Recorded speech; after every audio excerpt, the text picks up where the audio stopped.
Hello, everybody, and welcome to the WrestleWatch podcast. I am Ryan. And I'm Doug. How are you doing this week? Fired up. It's a Yeah, crazy week. it's been There's a a lot, crazy lot week. going on. Yeah, as a reminder to everybody, this is WrestleWatch, the only podcast where we discuss free agency, contract negotiations, and the overall landscape of talent and management dynamics in the world of professional wrestling. You can, of course, follow us on this WrestleWatch YouTube channel where you can stream the show live with us every week and interact with us, or find us on your podcast catcher of choice. You can follow us on X, where we post updates, including our meticulously curated WrestleWatch tier list, and on Substack for long form articles where we analyze the likelihood of talents leaving, joining, and, of course, jumping between various promotions with a special focus on WWE, AEW, New Japan, and Stardom. So, Doug, you were watching All In, I presume live, but a few time zones away from the action, right? Yes, I was on a couch in Chicago, in Wicker Park specifically, sitting in Wicker Park at a friend's place. We ordered we ordered some sandwiches. It was a very nice time, but yes, I was quite a few time zones away Yeah, for sure. yeah. I was more like a few rows away. I was there at Wembley. Again this year. I went last year for the show as well. I think over the weekend of All In, I went to 7 different wrestling promotion shows and saw. I believe my number was, let me double check, 64 matches over the Nice. weekend that I saw. Yeah, it was it was a very crazy weekend for me. I just want to give a shout out to a few matches that I saw over the weekend. I'm sure people watch the AEW shows, so the Claudio Okada match from Cardiff was amazing. Um, but like, I would give some special props to a few people that I saw on the local indie shows, such as Rye Cabaret, Attack, North Hustle, Rep Pro, and Progress. I just want to give props to Leon Slater, who had a bunch of fantastic matches over the weekend. I did not know he was as young as he is either. So Zaya is a Spaniard who is really lighting it up in the London scene. I would highly recommend checking out his matches as well from the weekend. And of course, that Zack Sabre Jr. versus Hechicero match at Rev Pro was that was possibly the best match I've ever seen live, or that might be my favorite match that I saw live, because I saw Osprey versus Takeshita at Revolution. That one might be like technically a better match, but this match of Hechicero Zack Sabre Jr. at Rev Pro was, it was just fun to watch live. And the other match I I would mention is Tate Mayfair versus Eddie Dennis at Progress. It was a 2 out of 3 falls match, a really good match. I did watch the Rev Pro show as well. I also really enjoyed the Ishii versus JJ Gale match. Yeah, that one was that was a lot of fun to watch. Yeah, that was who did Ishii have a match with? Was it Luke Jacobs? Was that last year?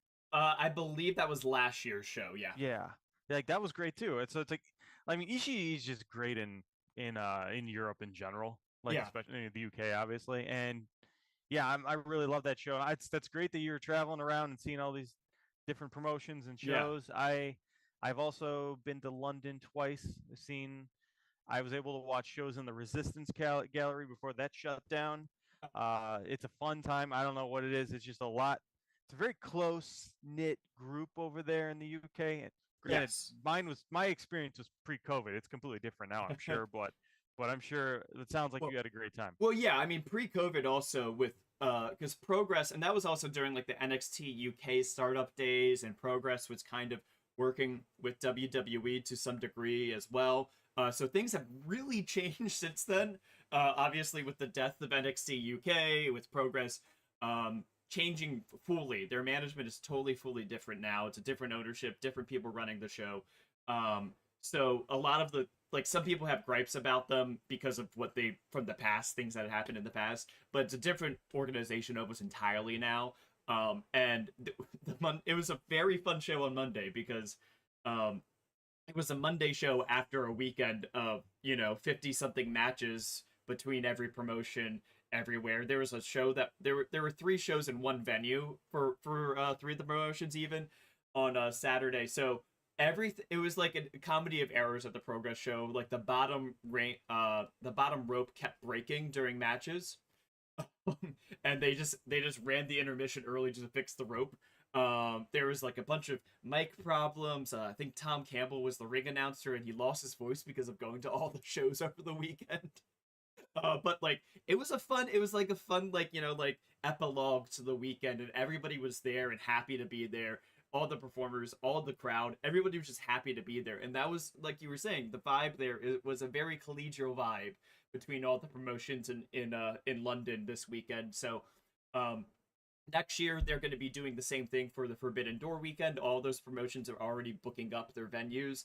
I know that Rev Pro already has the date before. I think it's the day before Forbidden Door. Progress is still taking the day after, the Monday. So, yeah, it's really nice to see that I think the UK indie scene is the healthiest it's been in like 5 or 6 years right now, I would say. Yeah, and I'm someone who would love to go to All In, Yeah. but I know it's always around that bank holiday, and that always just falls on like a moratorium period because I work at a school. Yeah. So there's like right at the start of the school year, you're not really get a little difficult to take time off, so I can't really do that. However, since All In has been moved to July, that's a lot easier for me. So there's a very good chance that I'll be going to Y'all In, I guess you could say.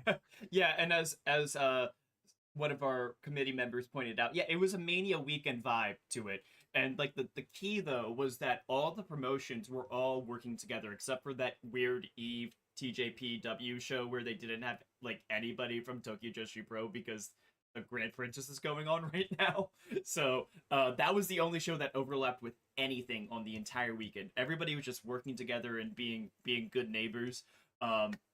So yeah, I'm really happy that next year they're gonna try to keep that vibe going for what will be it'll be the same weekend but a different show for the main show on the card.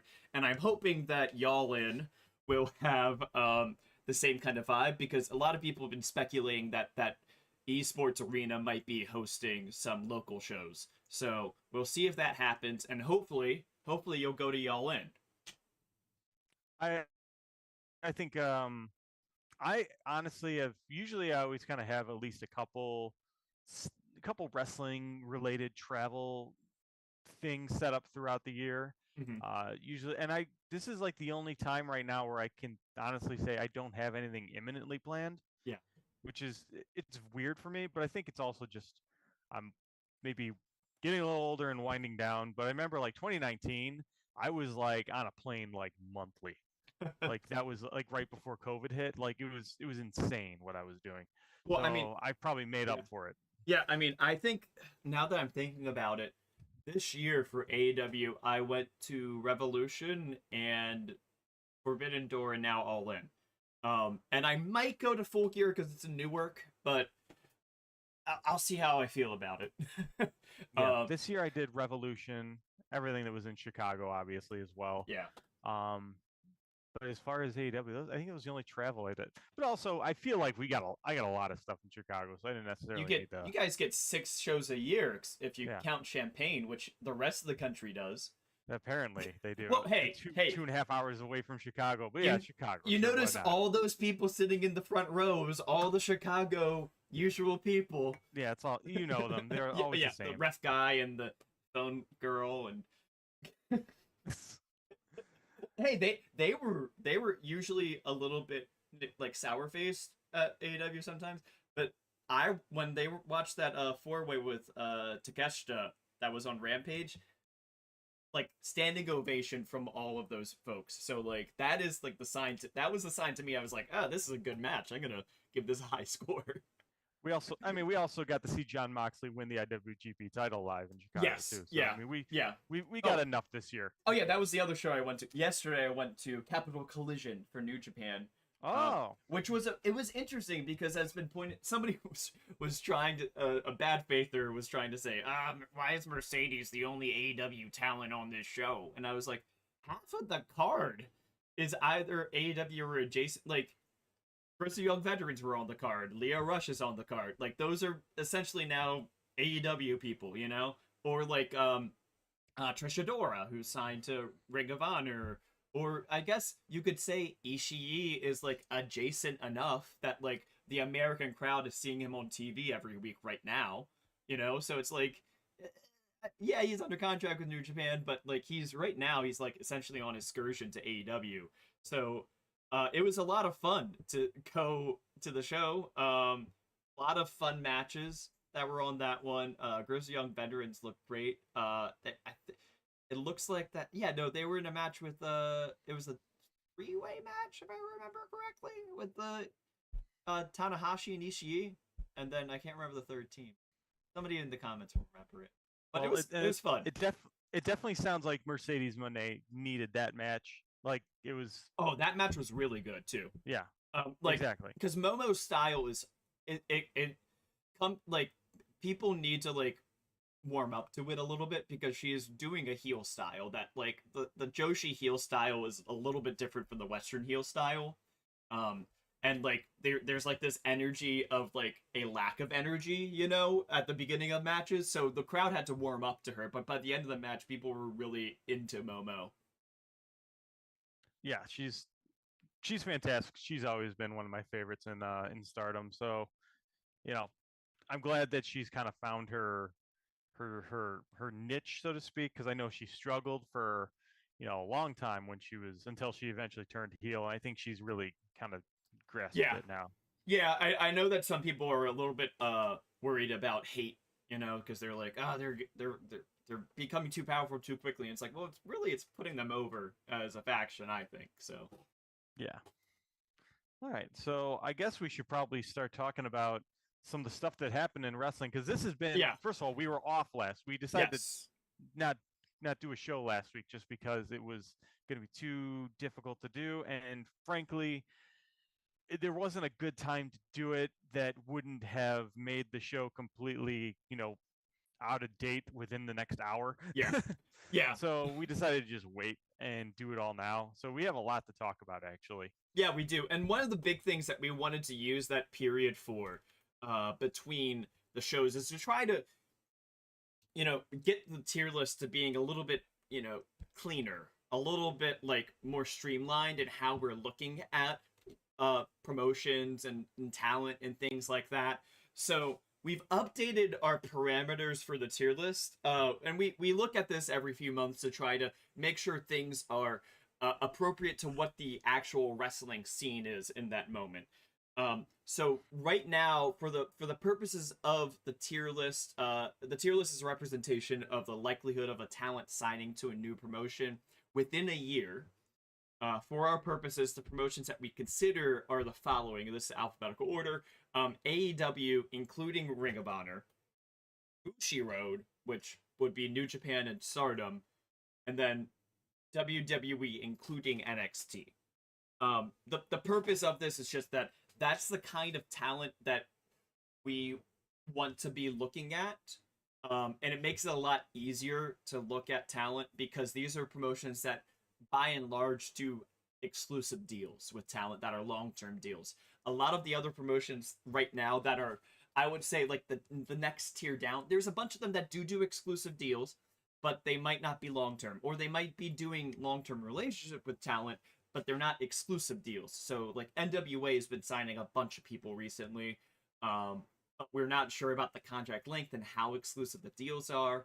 TNA is seeming to kind of move to like a pay per appearance kind of thing because in the past, like since Scott D'Amore left, they haven't signed anybody exclusively long term as far as I'm aware. All the big signings happening at the beginning of the year, like Mike Santana or the Kushida dual contract and things like that. Like the Hardys are vehemently free agents, as they'll say. And then MLW is another one that they're starting to pop up with some deals that we're not sure what the exact structure is. So it makes the tier list a little bit complicated when we talk about those kinds of promotions. So we kind of want to just streamline it and make it these tippy top, undisputed tier of promotions. What were your thoughts, Doug? Yeah, and I just want, and obviously the big thing here is that we are no longer considering TNA as a location for a jump in terms of our tier list consideration.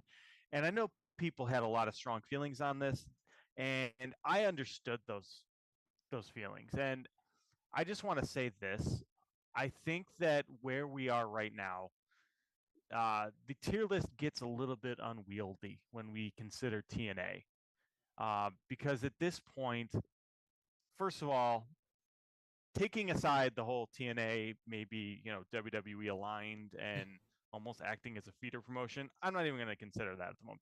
That's a completely different I think that's consideration. speculation kind of a thing too, Yeah, to and I be don't think honest. and I don't think it's necessarily relevant Yeah. to this discussion. But I'll say this: I think we're getting to the point now with TNA that pretty much anyone they could pretty much sign anyone. There's no one I think is at TNA's level. They're not at the level of TNA. So because of that, it becomes an issue where when we bring up a talent, we have to consider, are they TNA? Are they worthy of TNA? And pretty much anyone who can. And I'm not saying this is a knock on TNA necessarily, but No. it does get a little too broad, I think, to Yeah. the point where we end up considering so many different people just because we can possibly see them showing up at TNA. Yeah. So for that reason, I think removing them from the list is going to help clean things up a little bit. And I think it's going to make the voting a little bit more logical and a little bit more easy to understand Yeah. when we're just considering, you know, AEW, ROH, so the Tony Khan promotions, the Bushi Road promotions being New Japan and Stardom, and then obviously the WWE promotions that would include, WWE main roster and NXT. Yeah, which of course NXT is Schrodinger's developmental. So and that was another thing that people were thinking about with it all. But yeah, no, and I know that there were some comments about people kind of being derisive in the committee about this change because it was like, oh, I can't wait until it's just the big money American promotions that we have left. Well, actually, I think there are two people this week who we might be talking about. I know there's one person who is going to be going is moving towards going to Bushi Road promotion. So Yes. we're not just looking at people coming to America kind of a thing. There are definitely talent who are still on the tier list too, for that matter, people that didn't move this week, but also talent who are moving up the tier list because it looks like New Japan might be signing them. So I don't think that New Japan is fully out of the conversation. I know that people have been kind of like, well, New Japan, the yen's down. It seems like they're kind of becoming a feeder to AEW. I don't think that that's the case yet, because if that was the case, then like Sari and Jake Lee and all these other kinds of people that are kind of been discussed about possibly moving to Bushi Road Promotions, we wouldn't even be thinking about it. We would be thinking about, oh well, they're a little small folk and they're gonna come to AEW at some point. Like, no, it's like New Japan has its own identity and is a destination for people that people want to go to. Yeah, and real quick, we just had a committee member mention that they struggle whether or not to consider CMLL, and this is something that I considered for a while too. I ultimately decided never to really bring that up because I want us to do a good job with this. Yeah. And for me, I think we need to rely on our strengths. And I think for our strengths, we understand the American wrestling scene and the dynamics of that. We understand the Japanese wrestling scene and the dynamics of that. I feel like right now, Mexico is kind of difficult to kind of pin down. And I feel, I don't know that I necessarily feel that we have enough people. Like maybe if we have enough people on the committee eventually where we can kind of consider that I feel that they could contribute that and give us a good feel for it. But it's similar to kind of like the Wrestling Observer or Hall of Fame, where they have different buckets and Yeah. you vote on the buckets that you know. I don't know that we know enough people for the Mexico bucket, if that makes sense. I would also point out that as our good friend Luke, who was our co-host a few weeks ago, pointed out, CMLL just doesn't really sign outside talent much either, for that matter. So it's kind of like you could recognize them, but how much of an impact does that have on the tier list with the talent that we're going to be putting on it? Yeah, I mean, and that's an issue with Mexico in general. It's like the idea of jumping. I mean, they hold grudges. Those promotions It's like down a there. political thing to jump there. It's Yeah, not like a business thing at points. yeah, and then they'll, you burn bridges when you do that. It's very you're not going to necessarily see that. It's just not something that and and once when it does happen, it's not something that I feel confident in negotiating and discussing. Yeah. So I think that, and let's be honest, we're usually not seeing a whole lot of people jumping from, America or Japan and then signing full time with Mexico. So it's almost always going to be a one-way direction. Yeah. Whereas we do And see plenty of people go to Japan though. yes, exactly. So, and that has nothing to necessarily do with the Mexican promotions. That's just a lot of times that's just the nature of, the peso and the economy and things like that. Because we saw early '90s, we saw a lot of people, going to Mexico, but eventually the economy, and we saw a lot less of that. Yeah. Yeah, Yeah. and I would say another thing is just to talk about also another promotion that we did not add for this. I mean, we didn't add anybody for this week, but Marigold was something that we have been talking about for a little bit about possibly looking at them as a destination. I was on the fence about including them simply because I think personally I think that they are um, people are attracted to it, you know. But the way that they started, the way that it's been going, and all those kinds of things, who knows how long it's gonna exist even right now.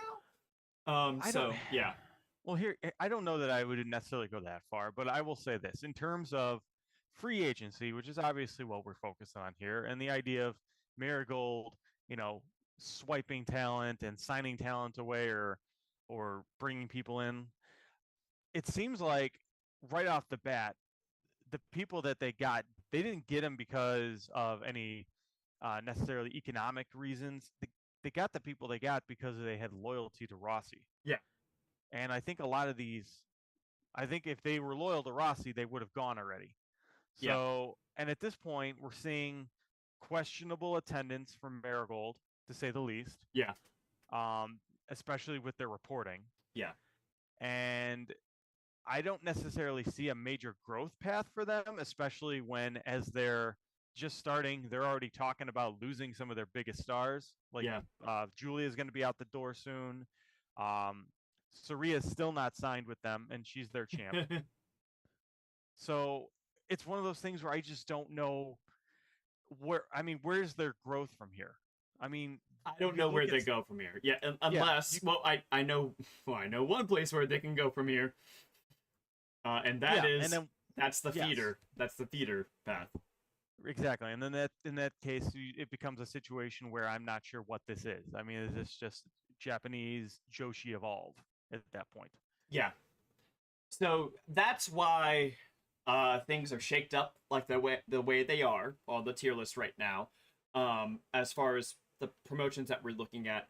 Um, Now that does mean that when we look at the tier list as it was as of last week, things look a little bit, there are a few names that are going to pop out when it's on the screen now for the YouTube folks. There are a few names that are going to pop out to you as people that maybe they're a little bit too high now, you know? Yeah. And I think that one second here. And I think as we go through this list, uh, one of the things that we're going to see is a lot of shifts just because we had removed TNA as an option. So now when we're doing the voting, we're going to consider we're only focusing on once again AEW, Ring of Honor, WWE, and NXT, and then New Japan and Stardom. Yeah. So let's just start off with one of them, everybody's favorite guy. You know him. You love him, right? Do you It love? is Are you a Dijacker? we. I listen. How can you not love Dijak? How can Booker T loves Dijak? Well, that's says everything that I need to know about. Okay, so obviously the big thing with Dijak is that he made a debut in MLW. Yeah. Uh, we don't know anything about his contract status in MLW, but we know he's there. Yeah. So that's kind of makes it clear to me, at least, how we should be looking at him, because MLW, as has been discussed before, right previously to this, they have a few people that are exclusively contracted to MLW. For the level of promotion that they are, that doesn't necessarily mean the same thing that it does for like WWE exclusive contract or AEW exclusive contract. It just means, the right of first refusal on booking kind of a thing. So it's possible, we don't know, it's possible that he signed a contract with them. It seems like he has, but we haven't had any reports yet that is the case. So still though, I think between that and the fact that it seems like people liked his match at Rev Pro this weekend. It was against Gabe Kidd. I thought it was pretty good. I didn't love it as much as the crazy lady that was sitting next to me she said a very lurid comment about if Dijak was in the Casino Gauntlet match at All In. I think that she said that she had a restraining order from Grado, actually, also. Like, it was like a night I will never forget, only because of this lady sitting next to me and not because of the action in the ring. Like, every single thing that was coming out of her mouth was just like one-upping each other of crazy. So anyway, point is, people did like his match, and he's getting buzz then with indie promoters, the kinds of promoters that you've described as prestige indies, not just the indie name prestige, but prestigious indies. And I think that there is a path for him now to go that prestige indie route and be like exclusive, doing his like TV work with MLW. For that reason, my vibe is to just take him off the tier list. Yeah, I didn't go that far, but I definitely moved him down. He's not B tier for me anymore. He's down to like D tier for me. Okay, that was the other thing. He was in B tier, just to get that out of the way. I forgot to say that. Yeah, and because I'll say this I just want to kind of make a general point about MLW and their contracts. They've had a long history of, hello Court Bauer, of having, questionable. It's questionable what these contracts actually are. Yeah. They're like fake contracts, so to speak, to the point where they don't mean anything. So I don't know if I trust a deal, frankly. But the fact that he debuted at MLW, and I think to me that says he's probably not jumping over to AEW anytime soon. Yeah. And maybe he could pop over in Bushiroad. I mean, that's definitely possible. And he'd probably do real well over there, but I'm not seeing any sign of that. So because of that reason alone, I think a jump is not probable at this point. So yeah. I'd put him at D tier. Yeah. So and as one of our committee members, I believe it was TC, pointed out, if AEW or New Japan were interested, he'd be in those companies by now. And I think timetable wise, I agree at this point. Like, he would not have showed up in I mean, maybe he would have showed up in MLW if he was going to New Japan, maybe, because they're starting to get a relationship between each other. But like, if those two companies wanted him by now, he would have been signed by now. Yes. And that's the case also that we're going to get to.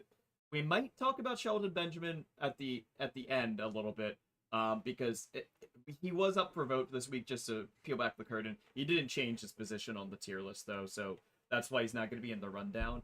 But that's another one that I feel similarly on. I know that you disagree with it, so we'll chat about that later when we get into the AEW portion of the show. Yes.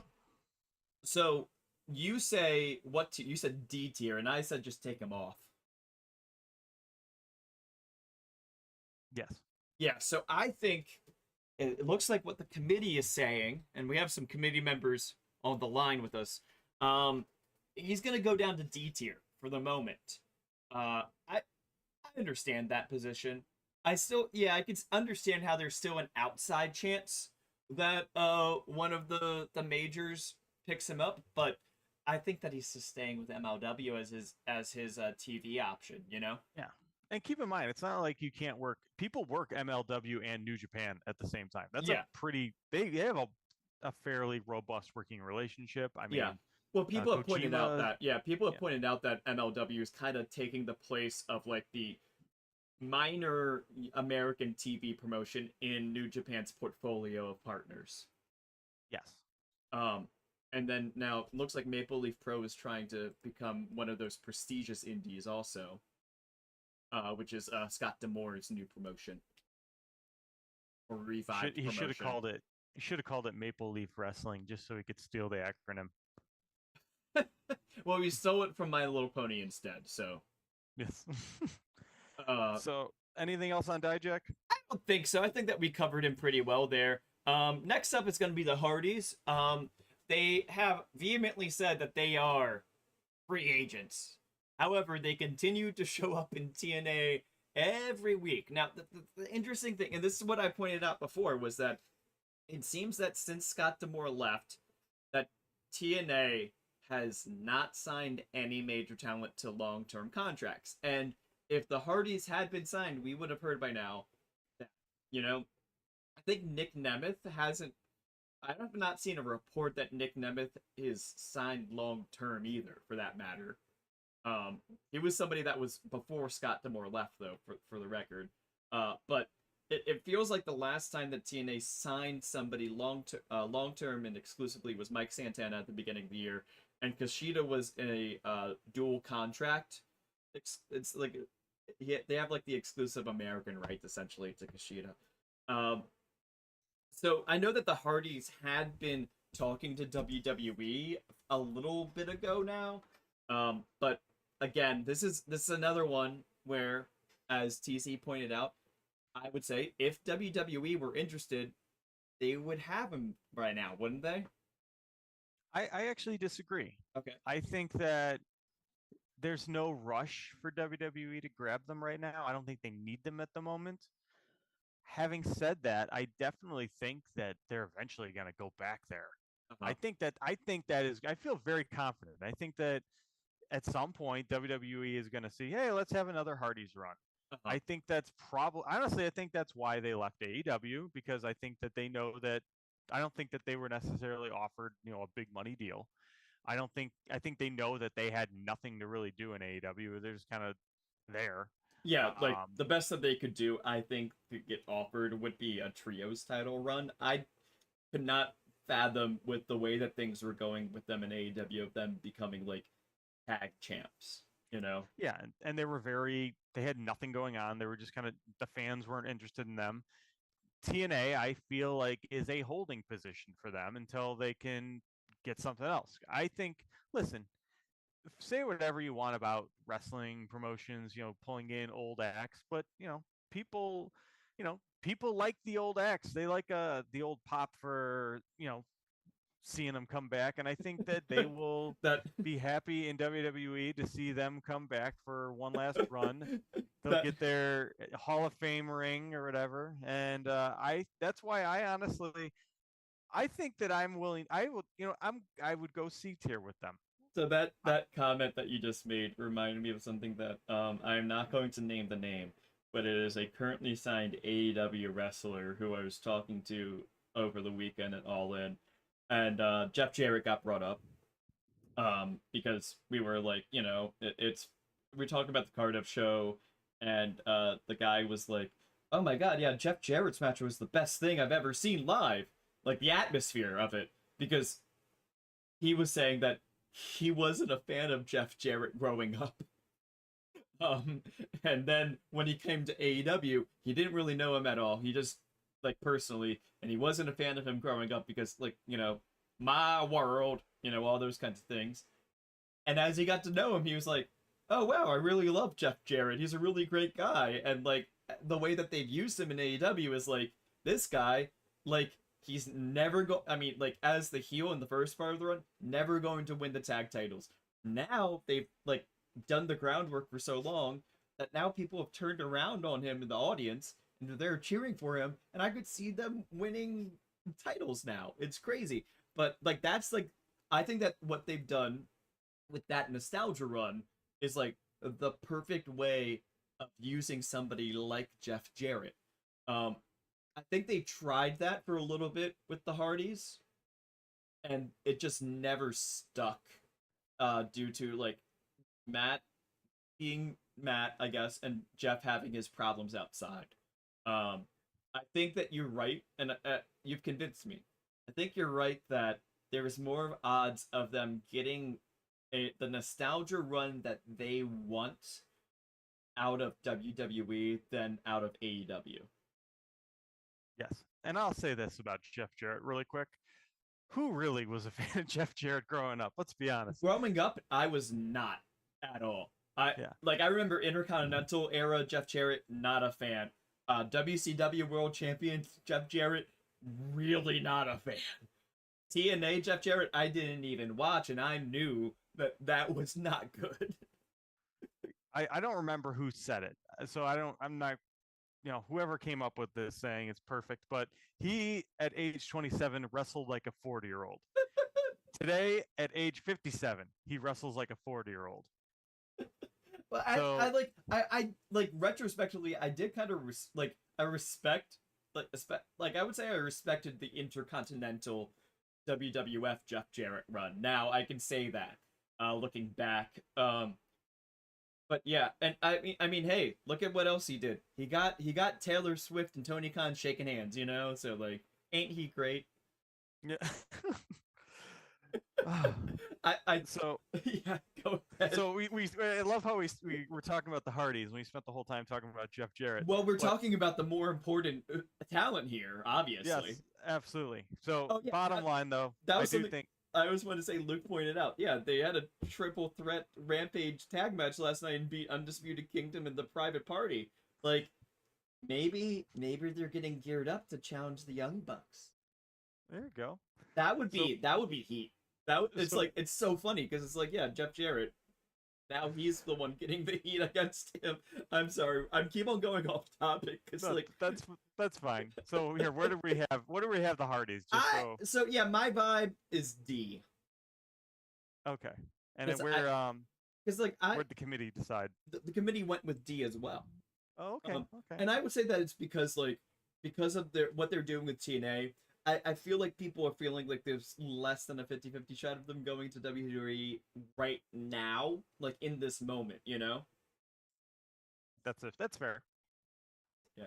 So next up is Jake Hager. There just has not been much news. He has done a bunch of indie dates, but I would say that they're lower tier indies, and I mean that because they're not what you're saying as the prestigious indie. They're kind of just the random local indie kind of tier of indies. We have not seen any reports about him necessarily getting interest from it would really be WWE, I would say. So how are you feeling about Jake Hager being on the tier list? I have voted to remove him from the tier list. I believe that there's nothing here to indicate that anything is going on with him. He's been at F tier for a while at this point. Yeah. I think we are done with Jake Hager until I have a reason to not be done with Jake Hager. So yeah. I think Jake Hager is off the list. That's how I voted. That's exactly how I voted, and that's how the committee voted. So we don't have to dwell too long on Jake Hager here. Yeah. Do we have to dwell on Jinder Mahal, though? The former Raj Desi. Now Raj Desi, the former Jinder Mahal. He has been appearing on some indies, but it's been GCW, which seems to be becoming and also he won the AAA tag belts, oddly enough, with Sanjay Dutt, speaking of Jeff Jarrett. There's been some people have been noting an alignment of things about talent that are randomly showing up on TNA, GCW, and AAA, because I believe it's JBL has now appeared in all three over the past few weeks, which is bizarre. Well, JBL, okay, to be clear, JBL is no longer with WWE. However,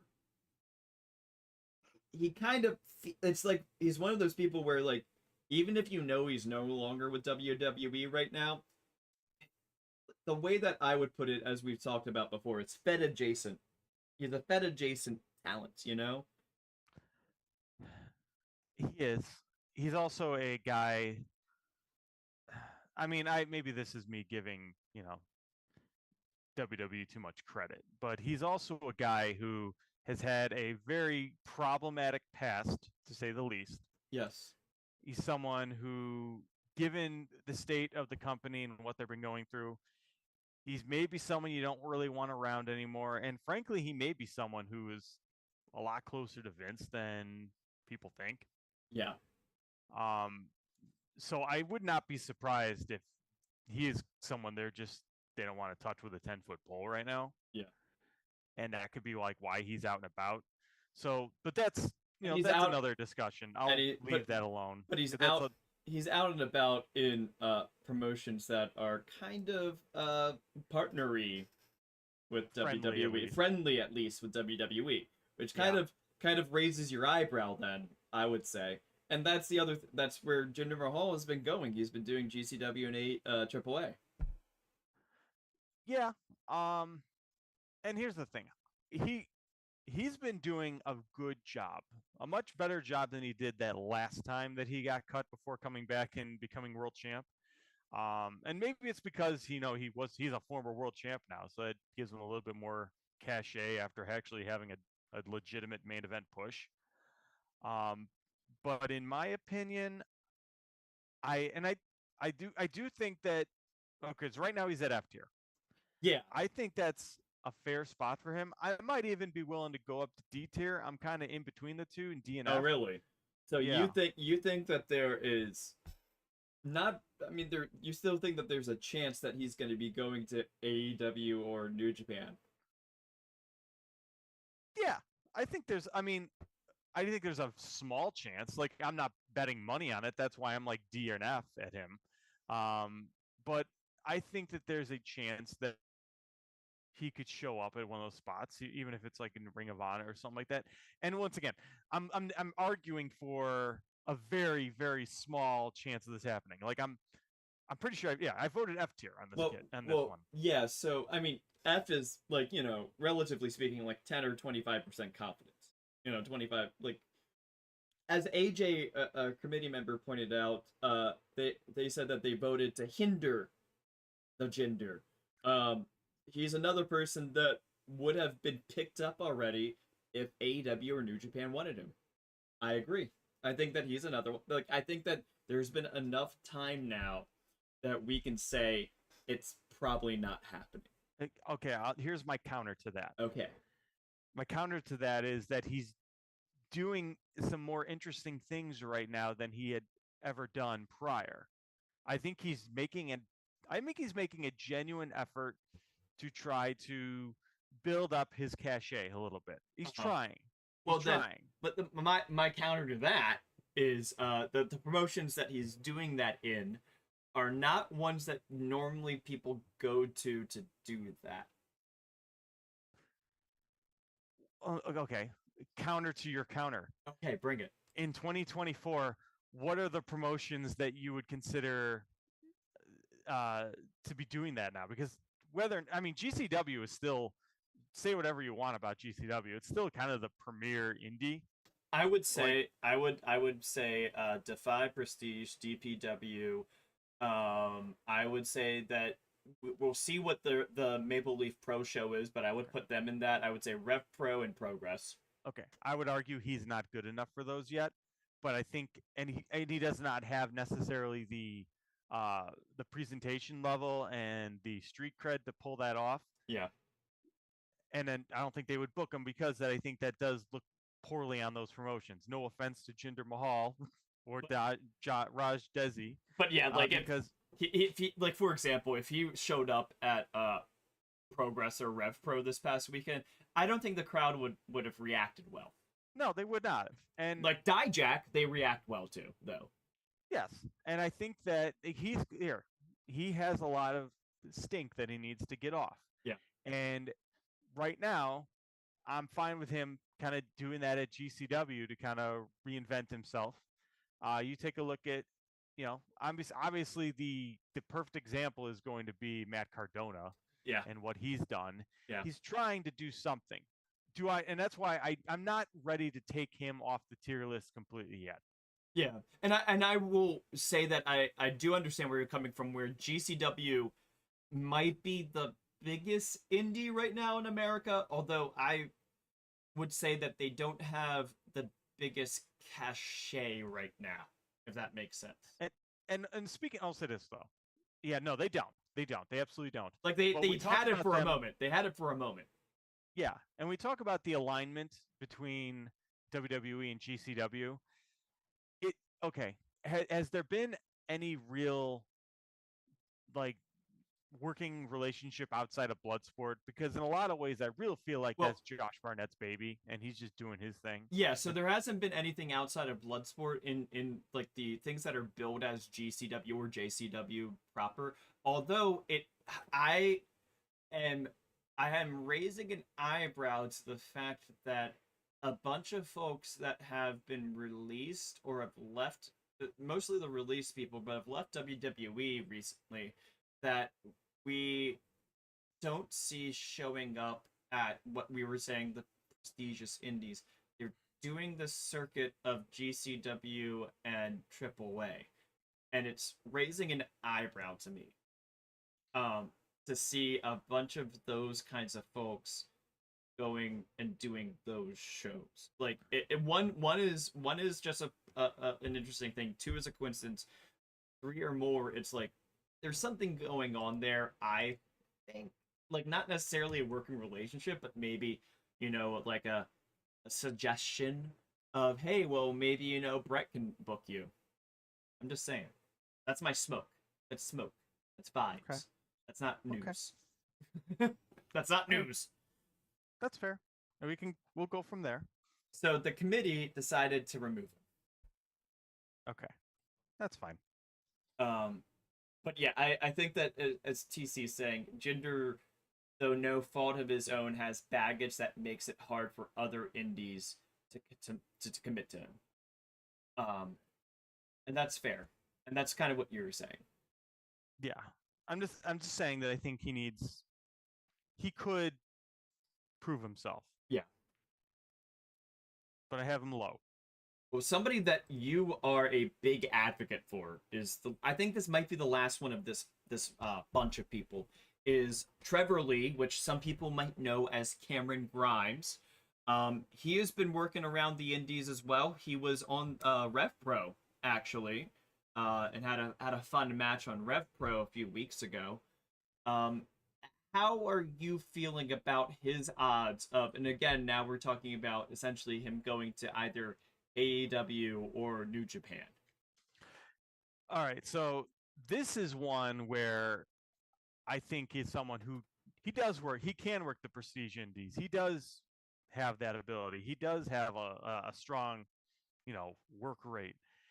Uh, but at the same time, I feel like he's hasn't exactly taken off in the same way that I kind of thought he might Yeah, on this indie run. I feel he's not getting the buzz. He's currently at C tier. yeah, I still think he could eventually make that transition. He does need to eventually build up some buzz, or at least because right now he's still just like, oh, he's the NXT guy that they cut. yeah. He And he did WXW, Rev Pro, and DPW so far, and he had a decent. The match at Rev Pro was against Luke Jacobs, and it was a decent match.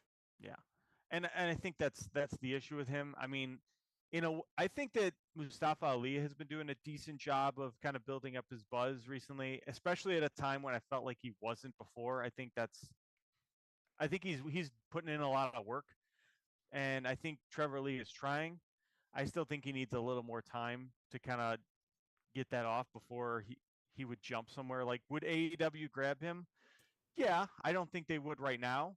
Yeah, I think that there's no spot for him, and I don't know that necessarily he would come in with a lot of buzz at all. yeah. I think Mustafa Ali would. I think he would kind of. I think he's starting to get to the point where I could see him Uh, generating some buzz. He's I more of a Ring of guess. Honor guy that I would imagine, though.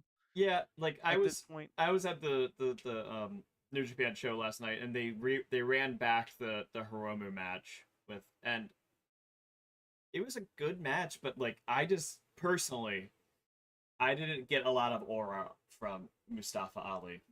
Well, and now that they just brought in Ricochet, it's gonna be hard for him to he'd be in that shadow. Yeah. And this is something that I've mentioned a few times now because it's a big thing with when people were talking about specifically Joshi's coming to America and how AEW has had trouble booking Joshi's on AEW proper other than like Shida essentially. Um and it seems like they're doing a little bit better right now with Mina Shirakawa and how they're presenting her and giving her time on the mic and everything like that.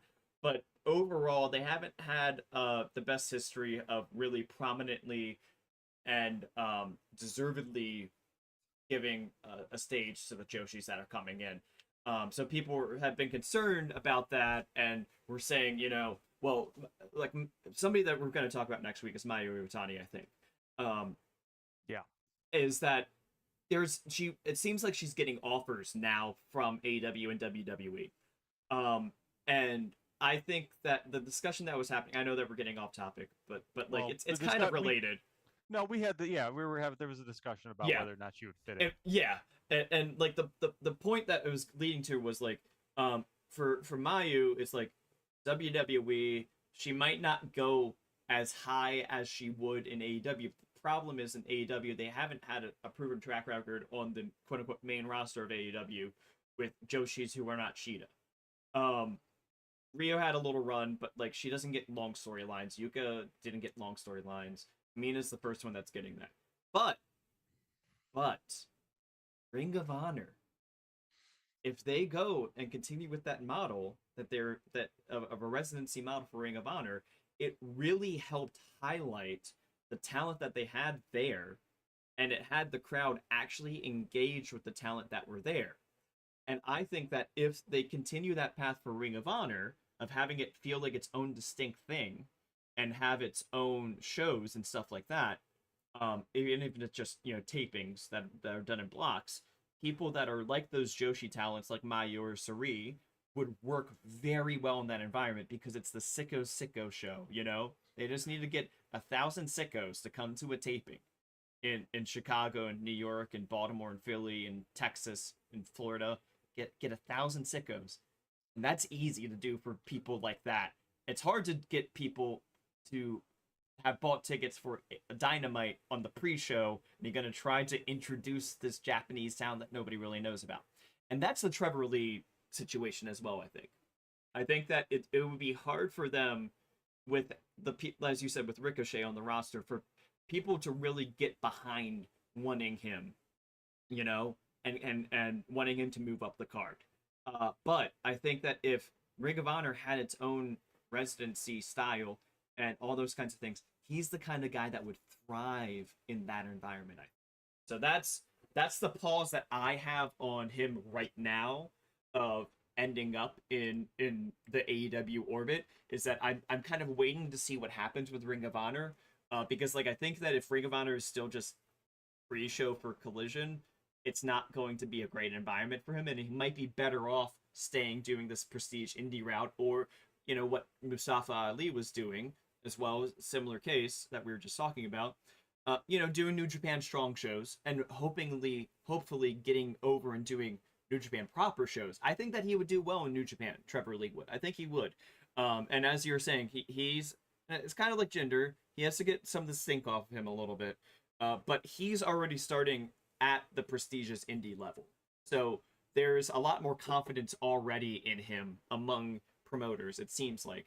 So I have higher hopes about him ending up somewhere that's notable and that we consider for the tier list as a major signing. It's a major jump. That is my tangent. It actually came back around to being on topic.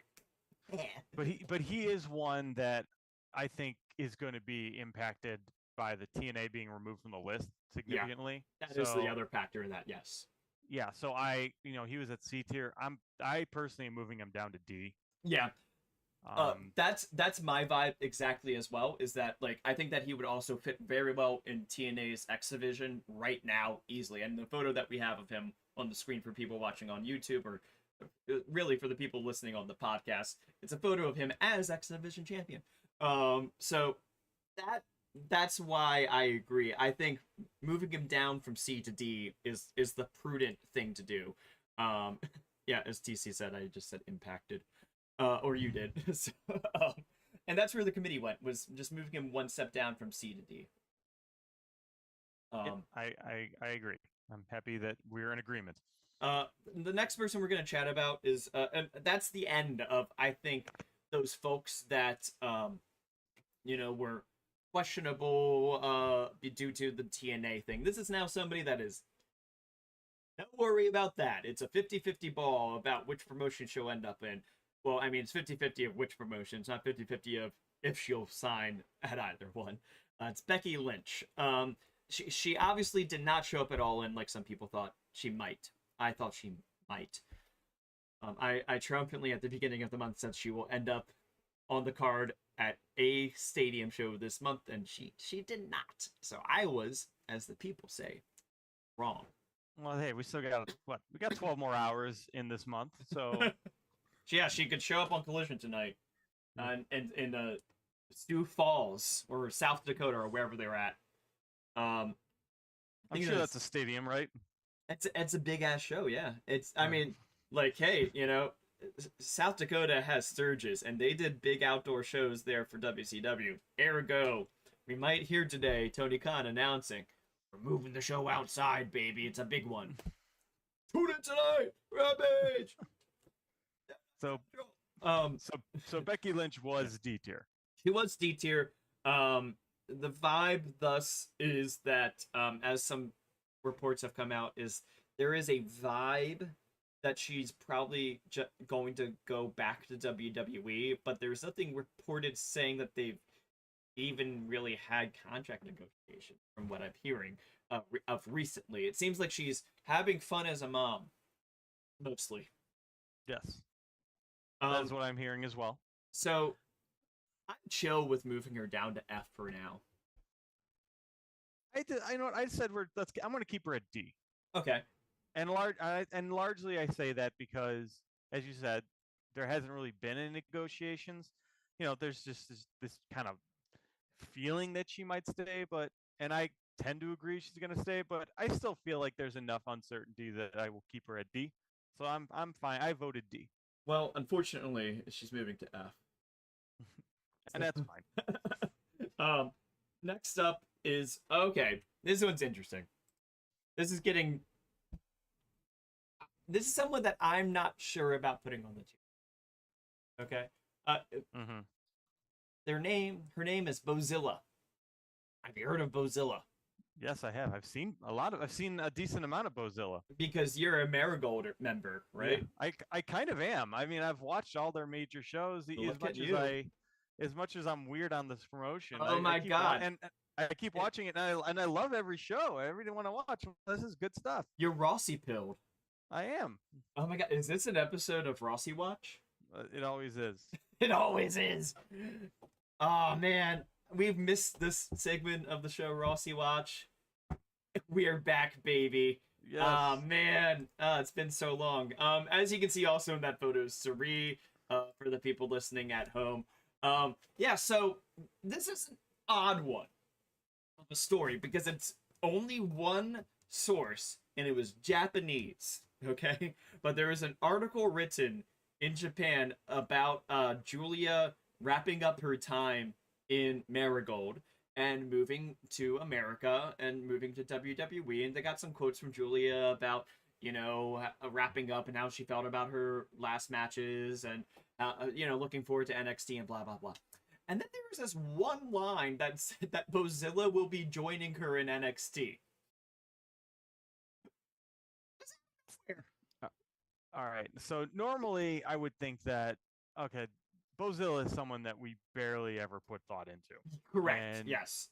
And like we talked about is she above or below the Brian Pillman Jr. line? Yes. For people that are not aware, that's a parlance that we use to talk about it's not about the talent being like not no knock on their skill or anything like that, but it's about prominence of the talent of being somebody that we want to put the effort in of talking about them every week and following what's going on with them every week on the podcast proper. Doesn't mean that we're not interested in them at all as a person, as a skilled talent.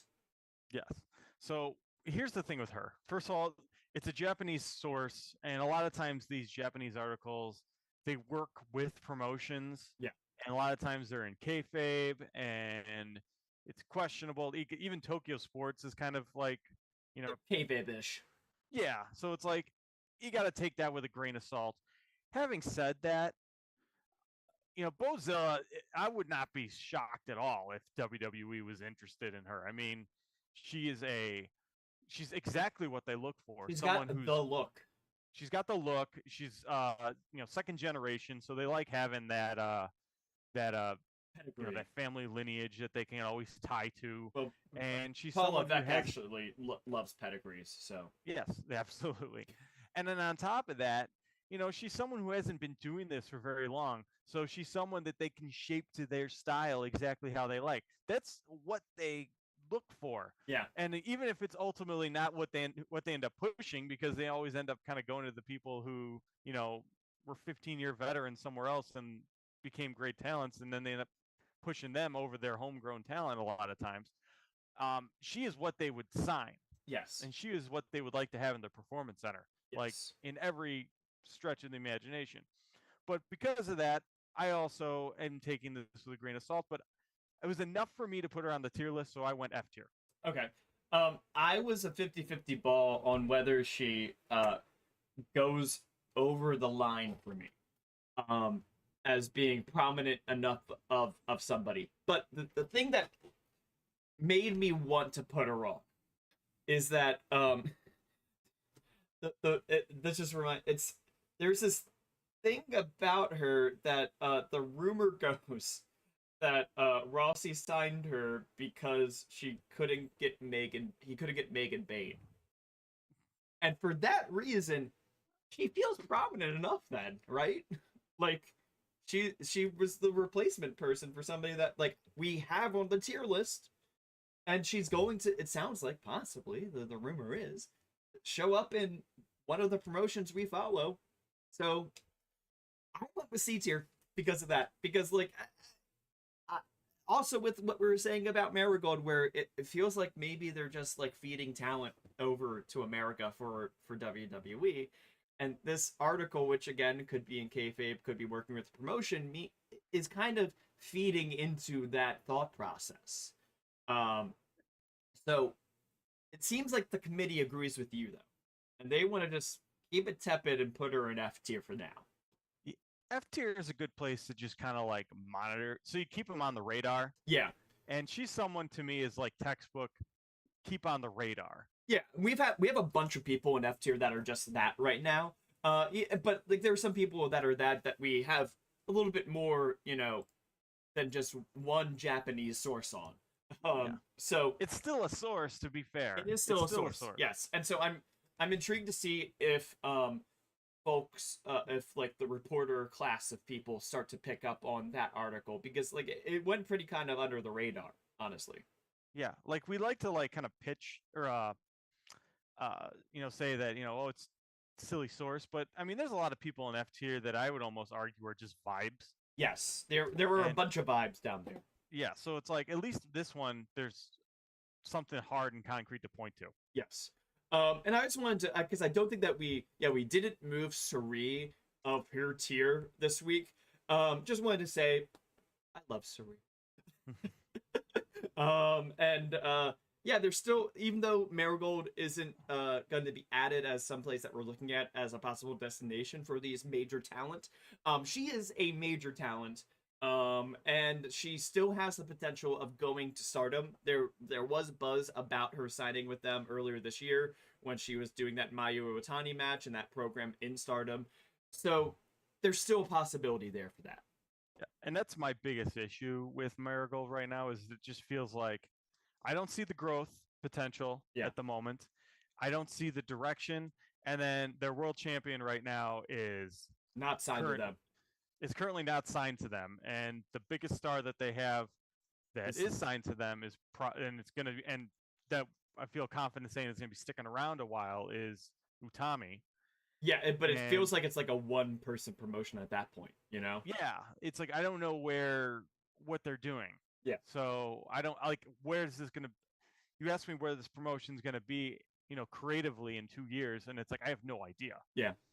But I'd also say that like this possible news about Bozilla kind of does give more credence to keeping Utami on the tier list. I mean, yeah, I'm fine with that too, just because I don't know where she would go. Like, I mean, Utami doesn't necessarily. She hasn't expressed any real feelings of wanting to go to America. I feel, at Yeah. least not significant ones. Obviously she's not going back to Stardom, Yeah, no, no. and so I have no reason to move her. Yeah.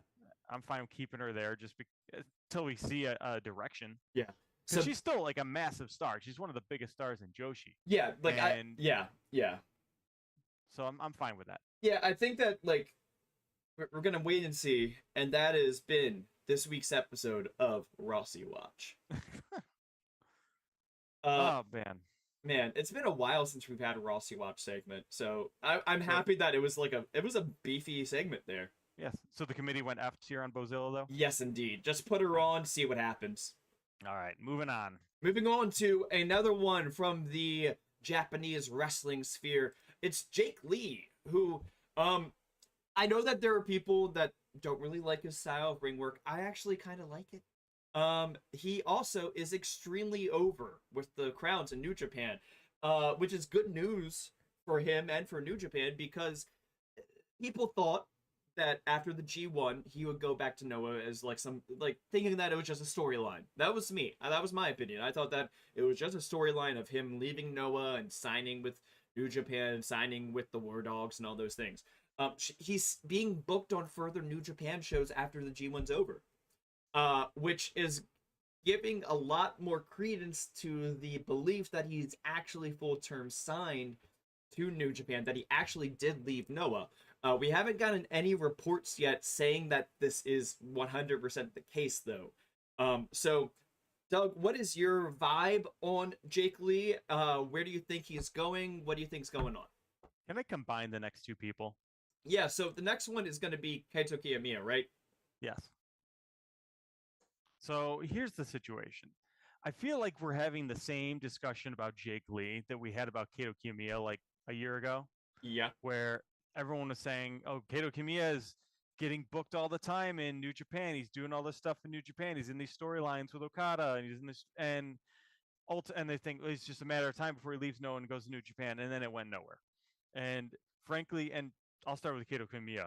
I voted to just straight up remove him from the tier list. Yeah, I did too, because like I thought that the way that I would differentiate what happened with him versus with Jake Lee is that there was never anything said that he was signing with New Japan, right? It was just that he was getting a little storyline with Okada, right? I'll be honest, I don't know if I could say specifically. I don't remember. Yeah, so I would say people were there was a lot of talk that he was leaving Noah. Yeah, because people were saying like, this is a very prominent storyline with Okada. Maybe they're thinking about like, if this was also before Okada like was rumored to be leaving New Japan. People were saying like, oh well, maybe if Okada were to leave in a couple of years, maybe Kaito would take over his role. And then after Okada left, he just never really appeared in New Japan again. Yeah. And Jake Lee, though, I don't know. Okay. Would I be stunned to see him leave Noah and go to New Japan? Absolutely not. I think he really presented himself fantastically in the G1. Yeah. Obviously I liked his performance. Over. Yeah. And obviously he's very over. I think he's someone I could see make the jump, but for me, he's been at. I'm going to keep him at C tier right now until I see otherwise. So this is where I'm saying that like I think it's A tier. Okay. Because the difference between Kaito and Jake is that there's been something said that he is in New Japan, even if it is potentially kayfabe. There's been something that's been said that he's left Noah, right? And that's more smoke and fire, really, than ever was the case with Kyoto.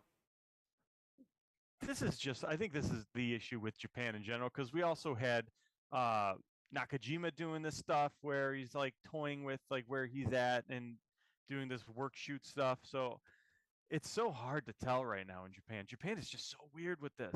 Yeah, well, maybe this is so. Just so you're aware, the committee went with A tier. Okay. There were a lot of people that even were saying as far as saying that they just think that he is actually signed to New Japan. I think that this would be a good thing for us to try to reach out to some reporter folks to see if they have heard more about Jake Lee's contract That's fair. I feel like we've been burned so much on on like Japanese on Japan. work So it's shoot like kind of stuff. yeah, so it's like that's why I just like I feel I just wanted to keep him at C tier just because I didn't feel confident That's fair with enough. this. Yeah, But if we did get something more concrete, absolutely. And I would not be stunned to see him sign with New Japan. yeah. And like I think that it would be a good get for them. Like I understand that there are people that don't really enjoy his thing. Well, I don't really enjoy Naito, and he's extremely over with the Japanese crowd still. So Yeah. you know, people like different things. I'm not a die-jacker, but I understand that there are certain people that would, if he were to come out at the Casino Gauntlet match, as they said to me and everybody sitting around them at the Rev Pro show. Anyway, I think So that covers both of them because Kyoto is going to come off the tier list as well. okay, yeah, I don't think we need to talk about either one more. Kato, we kind of did them both again together. So now we're in the AEW portion of the show, Okay. and this is the easy one to talk about. It's Ricochet. Yeah, obviously he's been S tier for a while, Yeah, and now after All In, we have the confirmation. We have we got the graphic. we got the graphic. I don't know what else to say. I mean, he's off the list. He's signed. Yeah, that's easy. Signed. Done. How'd you like him in the match though, in the Casino Gauntlet match? He's good. I think I've been pretty vocal about this too, in the sense that people have been saying, "Oh, well, I don't know if he can really go anymore." It's like I never felt that way. I feel that he is going to be very motivated to prove that he is just as good as he's always been. I think that Osprey is going to elevate him to another level. Oh, If elevated. he's not, yeah, exactly. So I think that he's gonna work out great. He is someone that it almost feels like he's a guy who probably should have been in AEW from the beginning. Yeah, yeah. Like And it just wasn't. it seems like they've already set up an obvious storyline for him too that makes logical sense for people that have known his story outside the ring before. Also, so he's coming in with a plan, which is good for a talent like him. And they seem to be pushing him pretty hotly too. So, great for him. Good news for him. Yep. Next up is another person that, well, he didn't debut. He reappeared at All In. It was Daniel Garcia. He got a plane ticket from AEW. Got some people were saying in kayfabe he probably pawned the ring to get his flight on MJF's ring. But yeah, AEW paid for his plane ticket to get him over to All In and put him in a prominent spot in a prominent match. And he's going to be on All Out's card as well. The report that came out, there was a spicy report that came out about Daniel Garcia. Did you see that one? Oh yeah, with the someone within WWE reportedly had said that Swerve's deal and apparently the deal that was offered to Daniel Garcia, we don't have confirmation that he signed with her, are bad for the sport because they are far above the market value. Far above, Which, far above what they wanted to pay. yeah, and I'm this is honestly a very pro-labor podcast, if you haven't figured that out yet.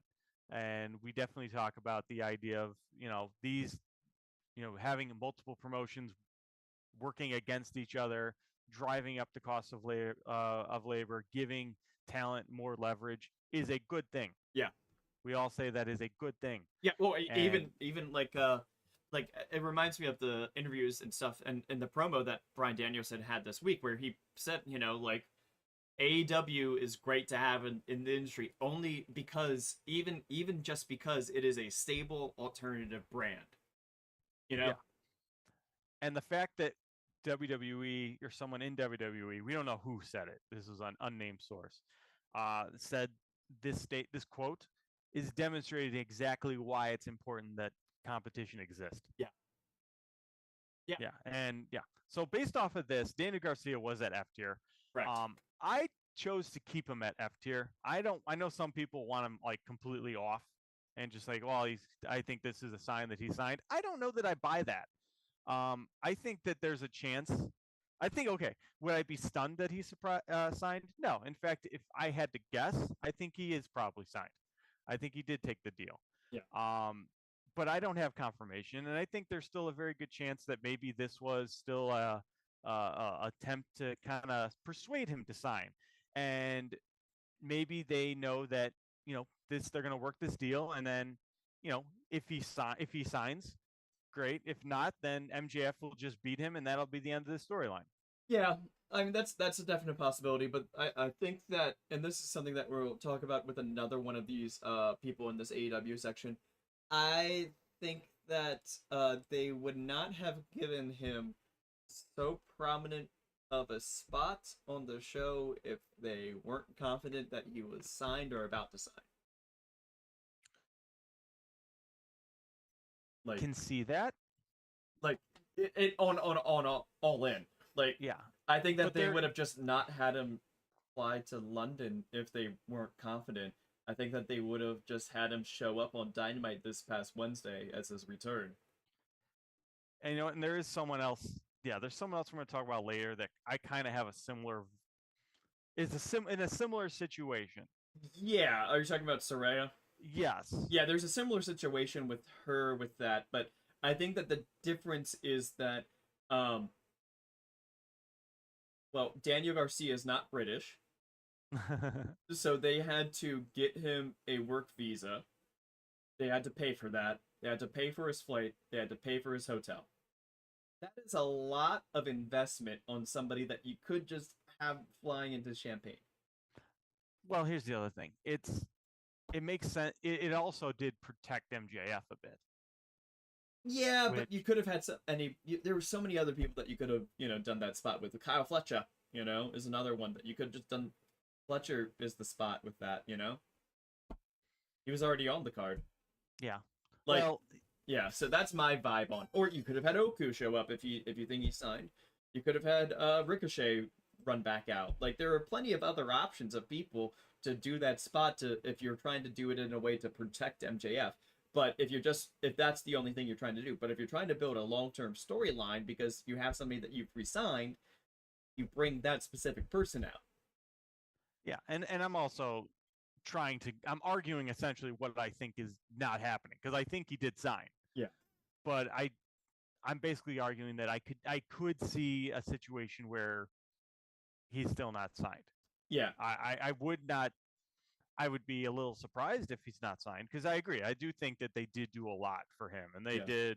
This was a big deal, but I could absolutely understand them. Hey, this is just going to be a 3-month story to keep MJF busy and make him look real strong coming out of it, and then you can go off, hang out in Orlando. Yeah. So, so the committee decided to drop him off the tier list for believing that he's been re-signed.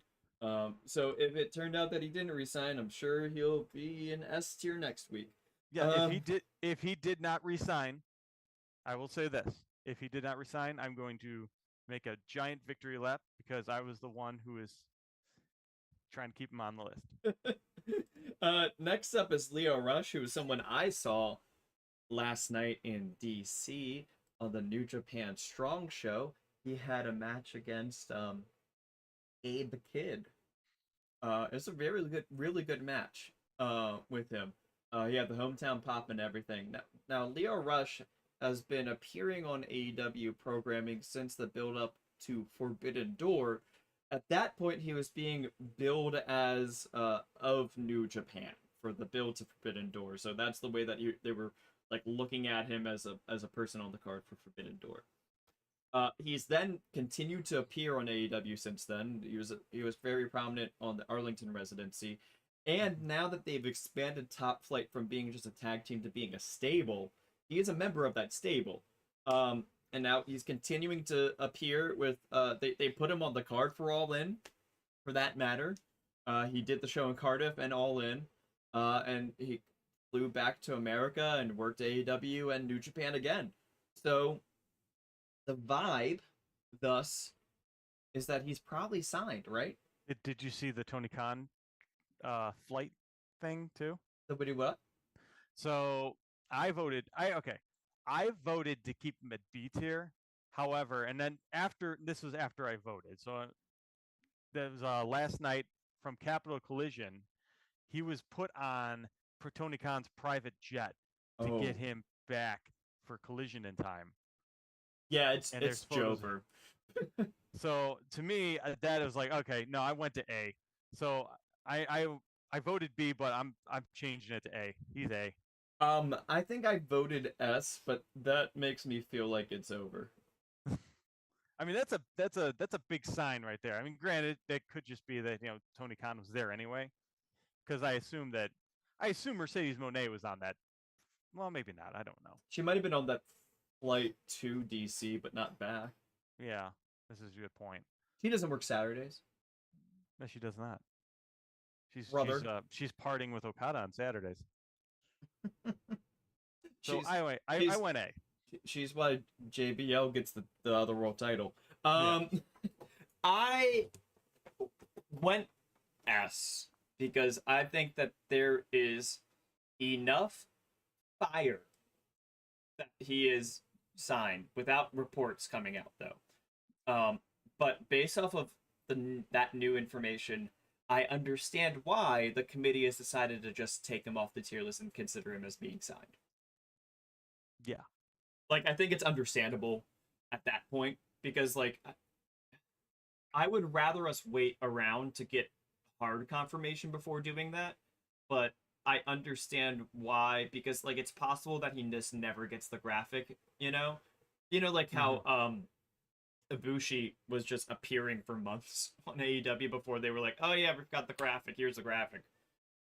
Or like RJ City is hilariously never gotten the graphic. I think Julia Hart never got the graphic, right? You know what? I'm not really up on the who gets the graphic and who doesn't get the graphic thing. I probably should be, but Well, I'm not. Only this past week, Ricochet got the graphic. Huh. Which is interesting because of the next the next two people that we're going to be talking about versus Von Erichs, who appeared on the All In card, which again I would say is that's an investment in somebody if you don't have them signed. So I think I went with like an A tier. I was feeling A or S about them.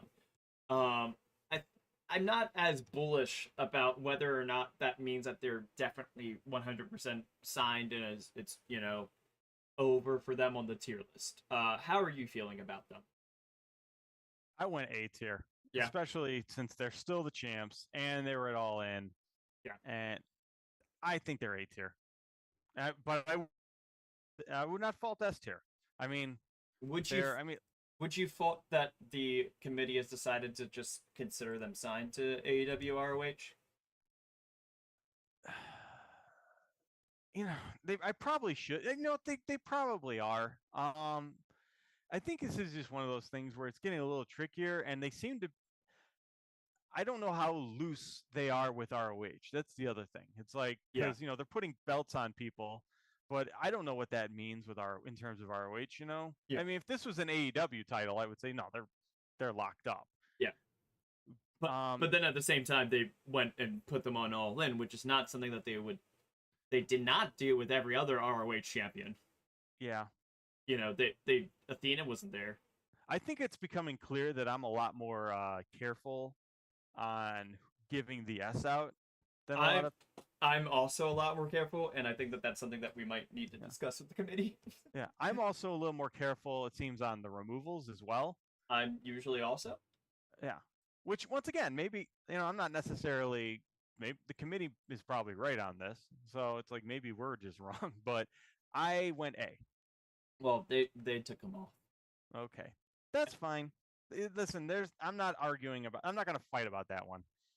I'm not sure if can you look at the the slideshow. Is Grizzled Young Veterans next or after Michael Oku? After Oku is Soraya. I don't think we have Grizzled Young Vets around here. Okay, well that was a flub on me. That's probably there was two Jake Hagers. So Grizzled Young Veterans are the other team that they made their big debut at All In, right? Yes. They had already appeared on AEW before. A few months ago, they were on the Jacksonville show where they fought the Acclaimed in a pretty darn good match, I would say, for Max Caster standards. It was a really good match, and at All In, they came out during the aftermath of the triple threat tag titles match and went up to FTR, did the whole business on them. People were like, "Oh well, that's something. That's interesting." Then on Wednesday, they get flown to Champaign, Illinois. They're they show footage of them, backstage at All In afterwards, saying, that they're here to stay to the Young Bucks and that they're going to be going after successive tag teams and then finally the Young Bucks. Okay, that's something. They appear on Rampage against the Outrunners, which is everybody's favorite team. That's something. And then somebody noticed that on the website for their own wrestling school, so it's not some third party putting this on a website or anything. On their own website, they list themselves as being in AEW. So here's the thing. I voted S tier before I saw the school thing. Yeah, that was what I did as well. And then now that I saw the school thing, I would just take them off. Yeah, and that's what the committee went with, was that it's just time to take them off, because I think that this is a matter of I think that this is one of those that they just didn't do the graphic on for some reason. But like, it's pretty obvious that they're there now, right? Yeah, I think so. Yeah, I mean, it seems like that they're going to probably be. I would guess that they're going to put them on All Out against the FTR, maybe, as like their grand introductory match. That seems logical. Or they're going to be building as like a non-title feud between FTR and Grizzled Young Vets. One of the two, but like that's going to be a really good match when that happens. All Out is actually shaping up to be pretty fun. Yeah, and I think that I personally like that All Out has. I know that you Chicago people are gonna hate me for saying these words. It's a B pay-per-view, but I'm glad that they understand that it's that now. So they're putting non-title feuds on the card for it, right?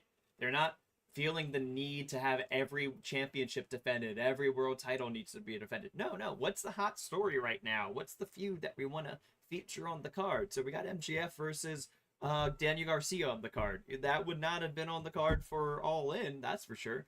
Might not have been on the card if All Out was still one of the big four pay-per-views like Double or Nothing. That's probably for sure. But because they have, different tiers of pay-per-view now, it's a match that is able to get that slot and get noticed. So I think it's a good thing that they're kind of getting into that groove. I'm sorry, Chicago. I think they also know that like for example, this show, we didn't get anything announced really, like a complete card or a complete match until All In was done. So, and they they're close to like 7,000 tickets sold right now. I imagine it's gonna get to 8. They Yeah, might even push 9, depending on what the they're walk up is. they'll be And fine. And like and yeah, go ahead. and they were 9,600 or whatever last year at the United Center, and this is nowhere near as accessible as the United Center. Yeah, you So Chicago people complain about it all the time. yeah, yeah, it's a pretty I think they drawn pretty well for that, especially considering that now this is the second year in a row where it's right after All In and kind of an afterthought. So yeah, I think it's fair to I agree. It's not the same wrestling show it was in 2021. Yeah. It's a different card now. It's a different show. Next year might be a little different, just with All In being in July. Um, here's the thing. What I said was going to happen turned out to be what happened. Forbidden Door is the August bank holiday pay-per-view in London. Yeah, and I'm not saying that Forbidden Door is not important. But now what's going to happen is that it's going to be after All In, they're going to do the Forbidden Door crossover for a month. Are they going to have All Out where it was before? I don't know if All Out exists anymore. I'm going to be completely blunt. I'm not sure. I'm not sure if it's. I don't know. All Out's not going anywhere. That's going to stay.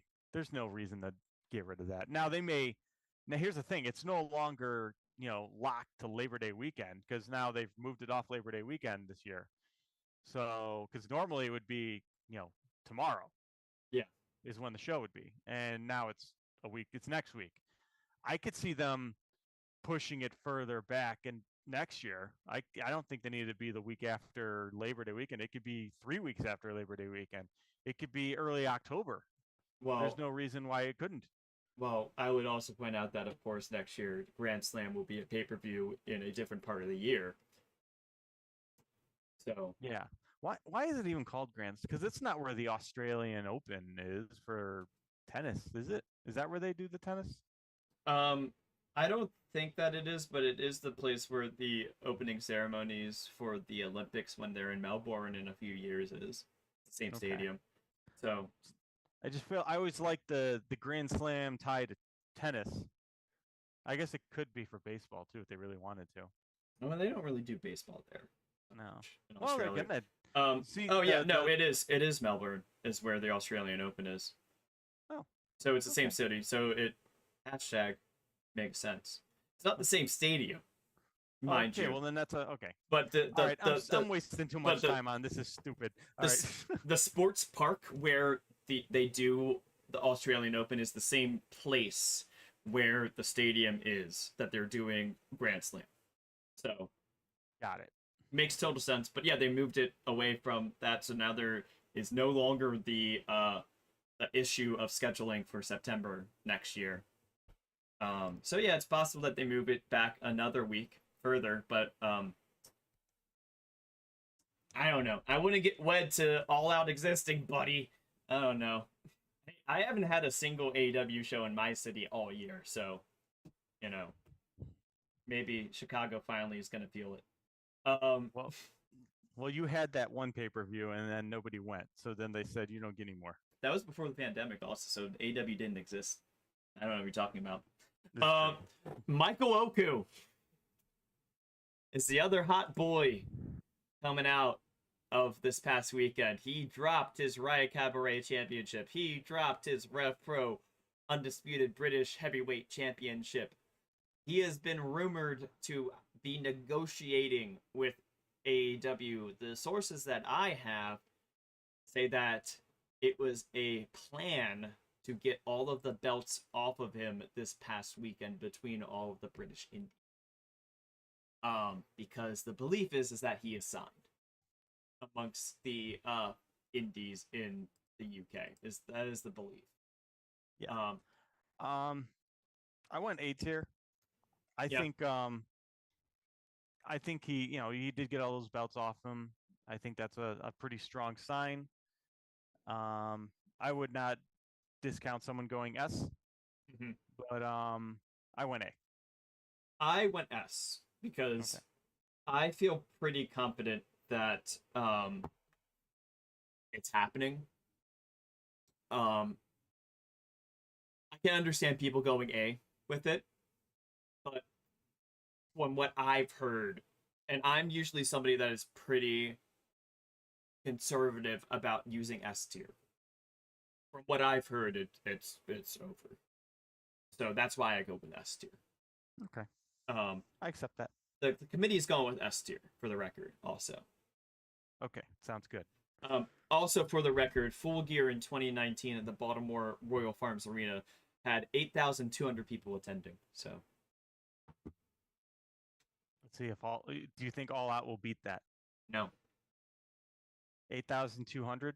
no, I don't think it will because you Chicago people think that it's too far away. I bet it. I'm gonna say I bet it beats it. Okay, well, that's a good bet. What are we betting? What's the wager gonna be? Let's figure. Let's spend a week to think about the wager. Yeah. How about anybody listening? If you guys got ideas for what to wager, let us know. Yes, but I think that All Out 2024 will top. Okay. All right. I think this is the last one we have for this week is Saraya. Got a nice photo of her coming out as the queen of pointy objects here from All In, flanked by her Knight family and Harley Cameron. And it looks like some British indie talent. I see Riho back there. Yeah, so it's come out that her contract is going to be expiring in September, which makes sense because I believe that is 3 years since she debuted in AEW. She debuted at Grand Slam that year, if I remember correctly. Speaking of Grand Slam.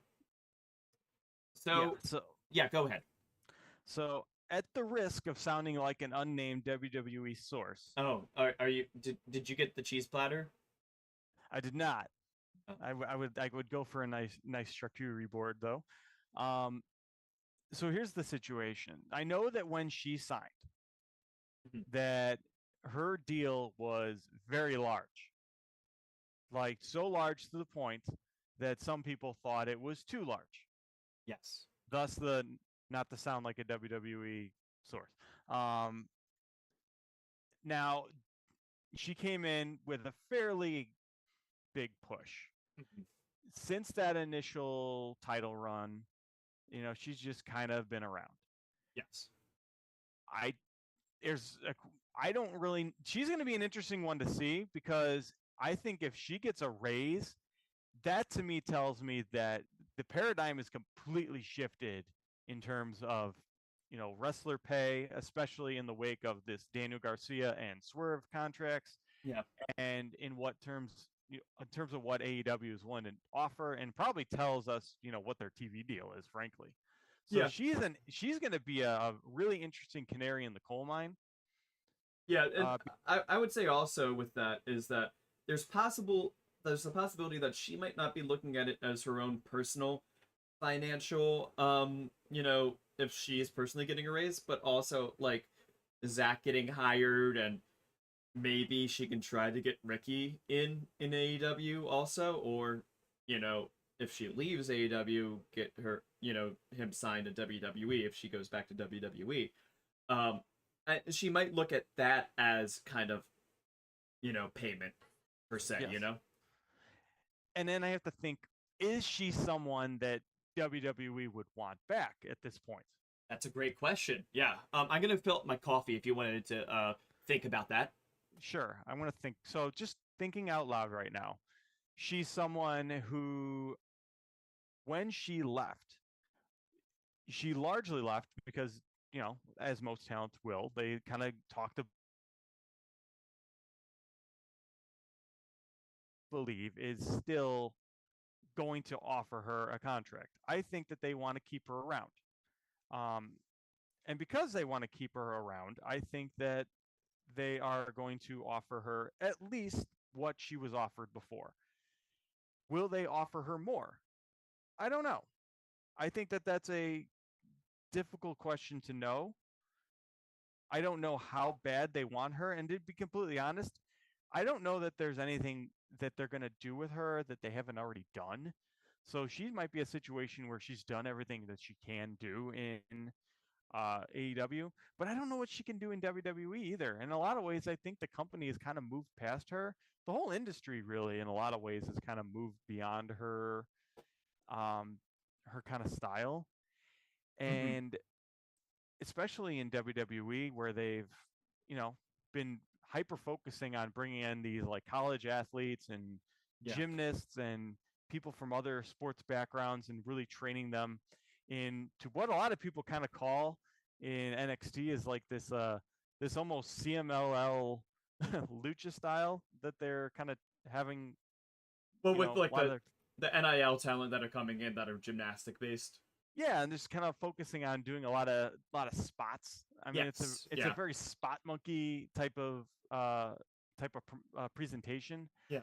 I don't know that Soraya fits in that style either. So Hmm. in my opinion, I feel like she's likely to stay Yeah.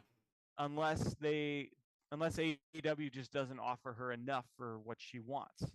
So because of that, I'm going to actually put her at D tier Okay. just because I think there could be a situation where she maybe wants to go back, and if there's an offer on the table, but I don't. I'd be leaning more closer to F as well. Yeah. I think she'll stay. I think she's going to stay, but I think I could see reasons why she may want to go, and I think they're also tied to your arguments as well, where you're saying, oh, she's thinking about her family members and stuff like that. She could try to get them in WWE as well. Yeah. So and TC, are you talking about Ricky Knight Jr. or are you talking about Ricky Starks or Ricky Dragon Steamboat? Maybe I don't know. But yes. So this is somebody that I nominated Ricky Knight Jr. this week because what I'm hearing, he might want to go to America too. Um, and that does align with what we're kind of discussing about Soraya, is maybe because like as you were saying at the beginning, her contract when she came in was considered pretty big, especially for somebody that was coming back from an injury to return. Whereas when we're talking about Swerve, it's like no. The complaint there is that WWE tried to steal Swerve from AEW, and then now that he's getting this big contract, they're angry because now they're going to possibly lose out on other people, and it's all this guy's fault, this guy's fault, you know. Um, so and that's the same thing with Daniel Garcia is like they're angry because like now they're like, oh man, now all this NXT talent's gonna want money. Oops. Soraya, I think she's been priced out now of getting top of the card money. Um, so I don't think that I just can't see her thinking that she's gonna get that. So I think that either she's gonna be happy with whatever little bit more she'll get, or same contract, but make sure Zach gets a little bit more of a presentation. Try to get Ricky signed. I think that's the path. That's the best path for her. Um, is to, as you were saying, the style in WWE and like the NXT, what they're training up is not the style that she's used to. I think that she flows really well with the sports entertainment style of match presentation. A little bit slower, a little bit you know, focusing on submission kind of stuff too. Um, I'm not. I haven't been sure about how she's going to gel with the newer people that are coming into AEW that are more Joshi minded. Is the best way I'll put it. Um, but I think that she fits in better there than she does, as you were saying, with the people that are coming up from NXT. Um, I think that it's an outside chance that she leaves AEW, but I don't think it's impossible. So, for that reason, I'm saying that it's prudent to at least put her in F tier.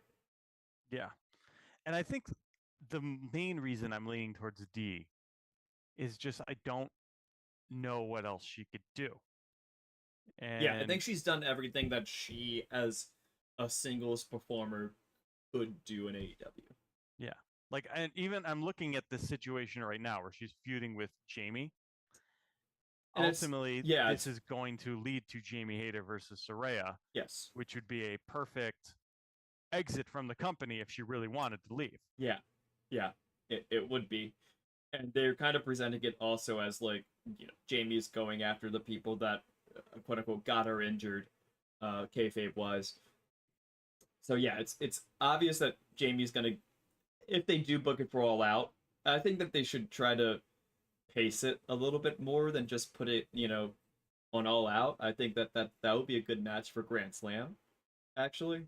To give it a little bit more time, but put it on Wrestle Dream for that matter, and do a tag match for All Out with Jamie with someone that could align with her that doesn't like Saraya.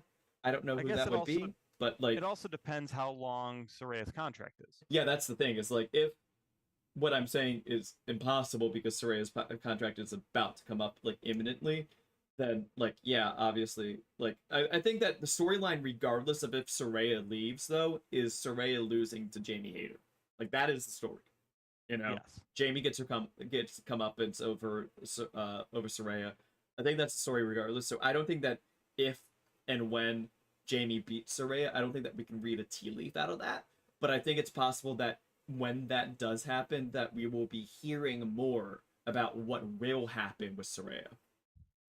Yes, If that I makes agree. sense. I Uh, think that's where we're at with that as well. and I think that the committee is going with the more conservative option is of just putting her in F tier for the moment, which I understand. I think that though now that I'm thinking about it as we're talking together about this, I think that when we look at that Becky Lynch has moved down to F tier from D tier, um, I would say that Soraya feels a little bit more D tier than F tier, but I understand leaving her at F tier for the moment.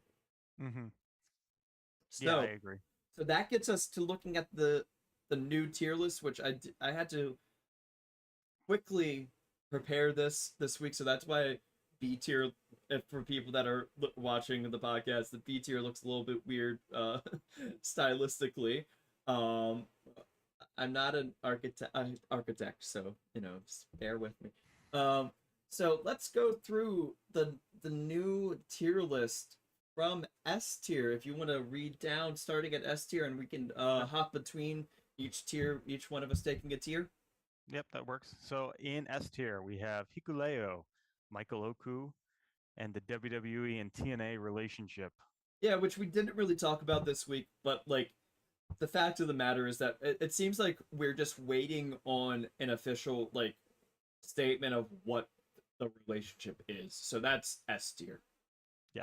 Um, A tier is Motor City Machine Guns, the Lucha Brothers, Bobby Lashley, and Jake Lee. I think that we've covered all of that pretty well recently.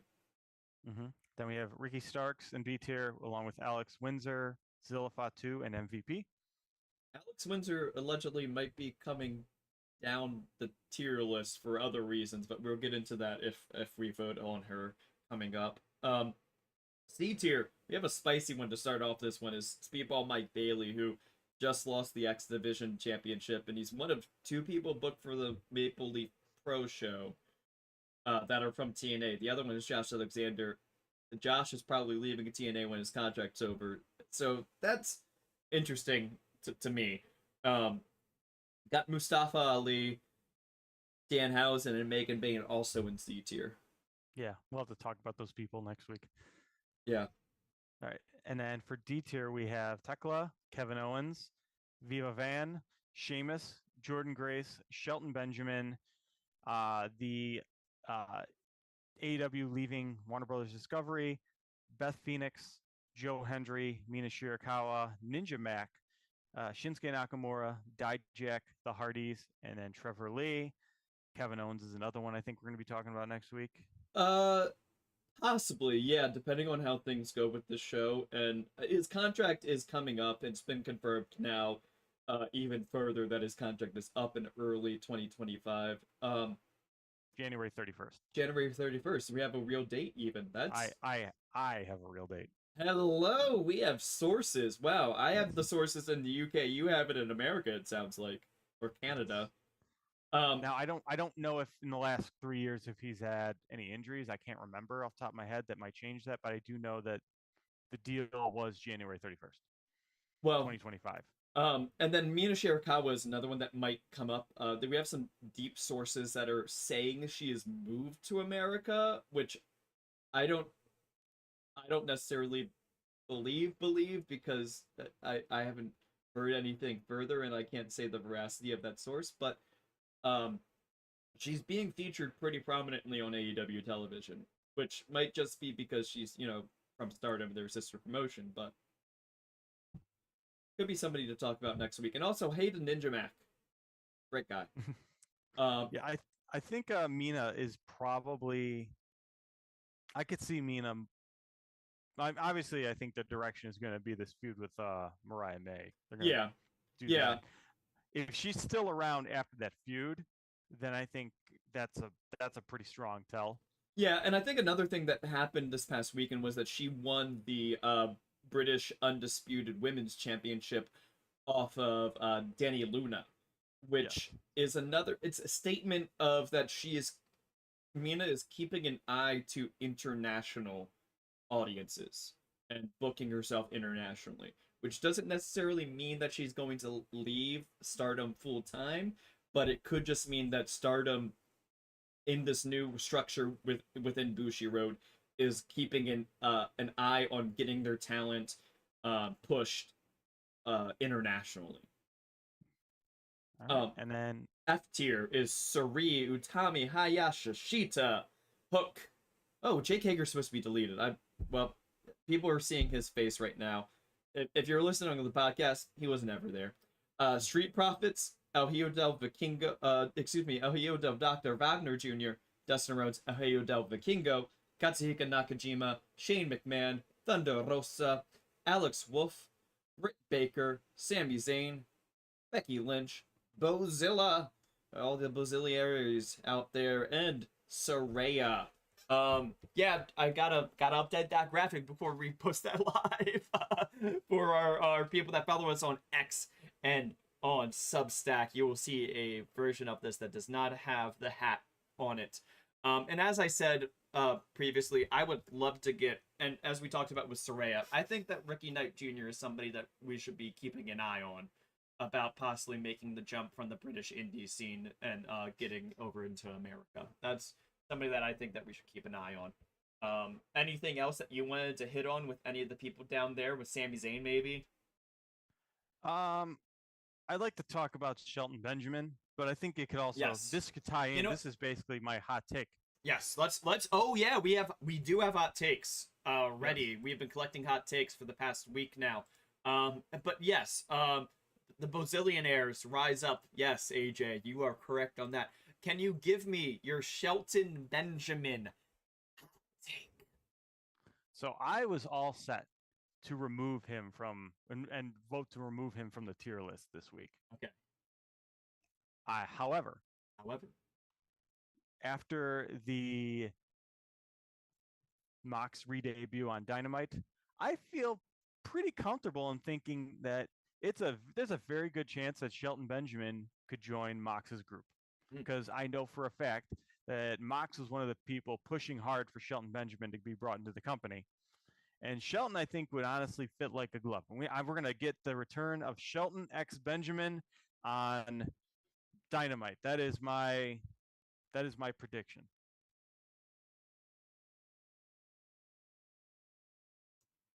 that is a warm take for me Okay. because I understand where you're coming from with it.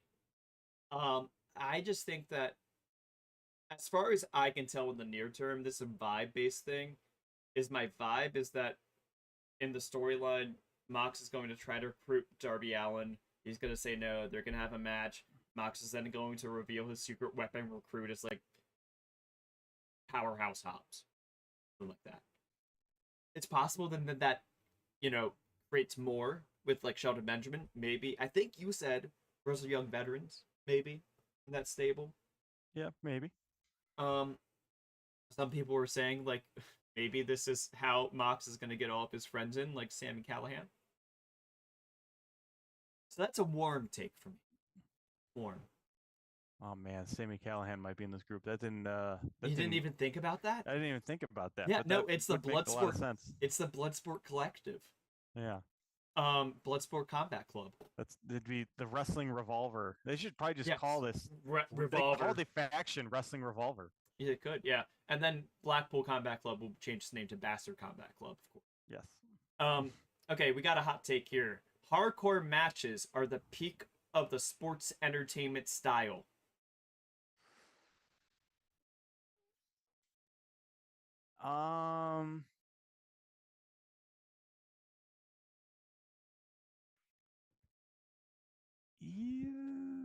Yeah. I guess that's kind of warm because it's like when I think, because then it's like, okay, when I think of what are we talking about hardcore? Are we talking about, because we're not talking death matches, I'm imagining. No, yes. This is actually my hot take for the record, because if we're looking at wrestling as a spectrum from like thinking about like a video game, could like a sports video game is either simulation or arcade, right? So sports entertainment is arcade style, and then sports presentation is simulation style. You know, like the fake MMA stuff, you know? Okay. If we're saying that's the spectrum, sports entertainment is arcade style sports and drama and stuff like that. What's more dramatic than is that chair real? You're selling me on this, so I think that's making it. If I'm agreeing with it and I think that it's legit, that's more cold, right? Yeah. So I think that you're making it cold. I get it. I think I'm accepting it. Okay, here's a hot take that's not mine. If the greatest impact a performance can have is making me feel a variety of emotions, then Nick Gage is the greatest wrestler alive. I mean,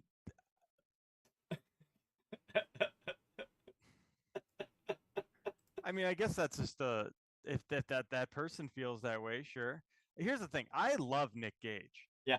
I think he's a great, and he does make you. Listen, I think I'm going to go cold with that because if someone wanted to tell me Nick Gage is like one of the greatest wrestlers of all time, I'm not going to disagree. He might be. I'm going to say that's a warm take because like I can't. Here's another. Oh, this one's good. This is one that we talked about kind of this week.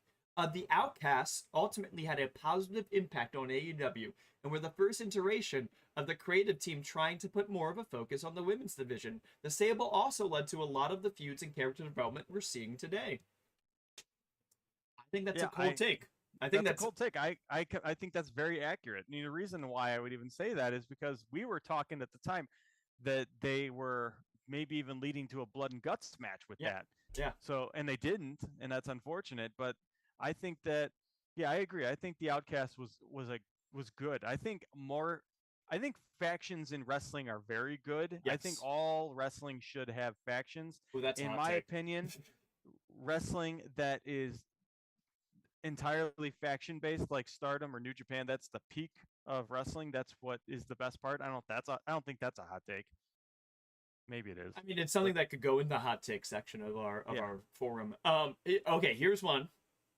In a post All In London, Texas and pay-per-view expansion world, AEW has outgrown the need for All Out and Chicago pay-per-views in general. This is not me saying this.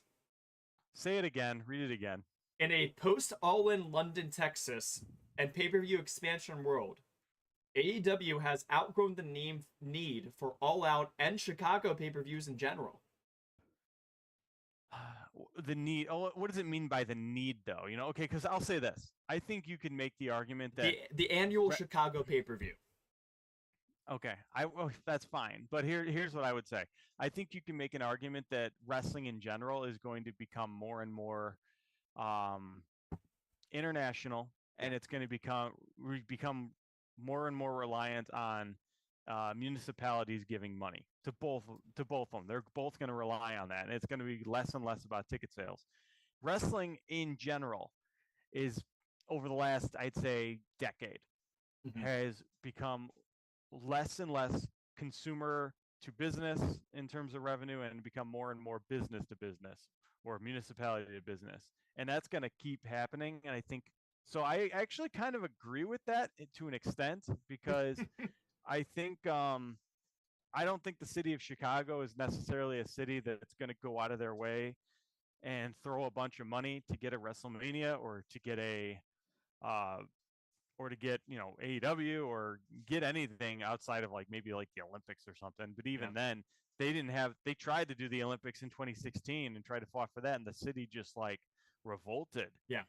And I just don't think that Chicago as a culture is a city that is very comfortable with throwing taxpayer money around to get sports activities. Yeah, that's my take also on when London WrestleMania is that their mayor is trying way too hard and the city will get way too angry if he just tries to throw money at WWE.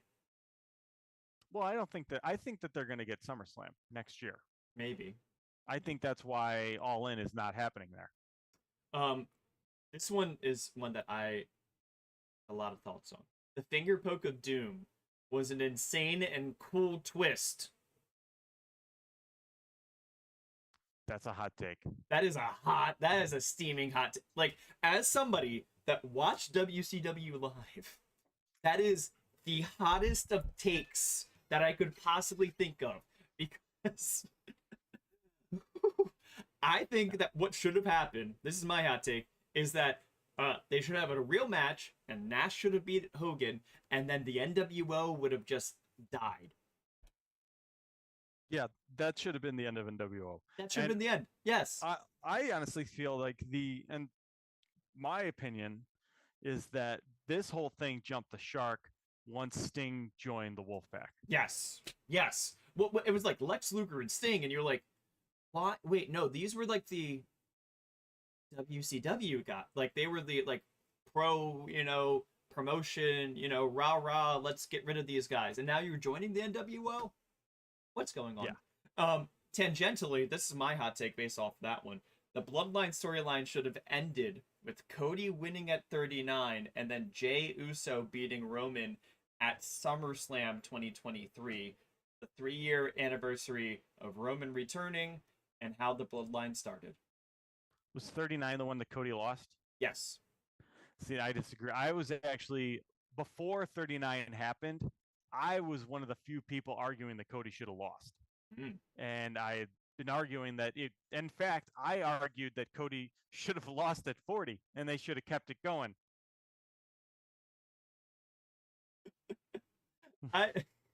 That's hot for me. Let me see if there's any other good hot boys.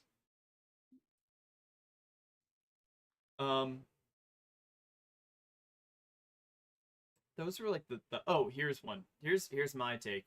Any kick or hit to the head of a Samoan should hurt the person that's doing it.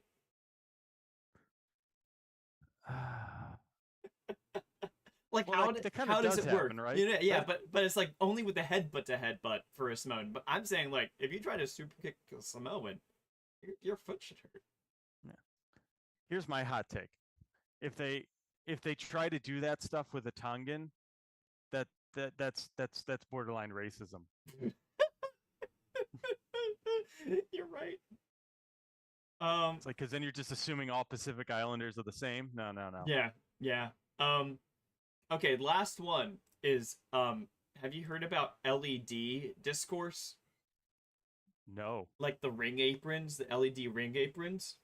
Well, I mean I know of them. I don't what is the discourse surrounding them? Do you think that the LEDs are good? No, I think they're bad. Okay. I think that they're good, but only for major shows. I think that it's too much if it's every single week. Too flashy. I think that I'll say this. I could accept them on the ring aprons. I don't like them on the guardrails. Yeah. Like I believe that I one thing I will say this I loved about the UK crowd is that we brought back the old ROH smack in the ring apron or the guardrails. Yeah. Like we need that back. Yeah. I like the clean like mid 2000s early teens WWE ringside look. Like that's like the ideal look I think for TV is like just it looks like a single wall around the ring, no LED boards, just black. You know, it makes it look real safe too when you fall out off the ring side. You know, like it makes it look safe. It might not be, but like it makes it look safe. Sure. I'll read one that I saw on here. Okay. This is from Frog. I think WWE's weeklies are better and more entertaining to watch and keep up with uh, ever since AEW moved to have more pay-per-views. But AEW makes up for that by having their pay-per-views typically be can't-miss events.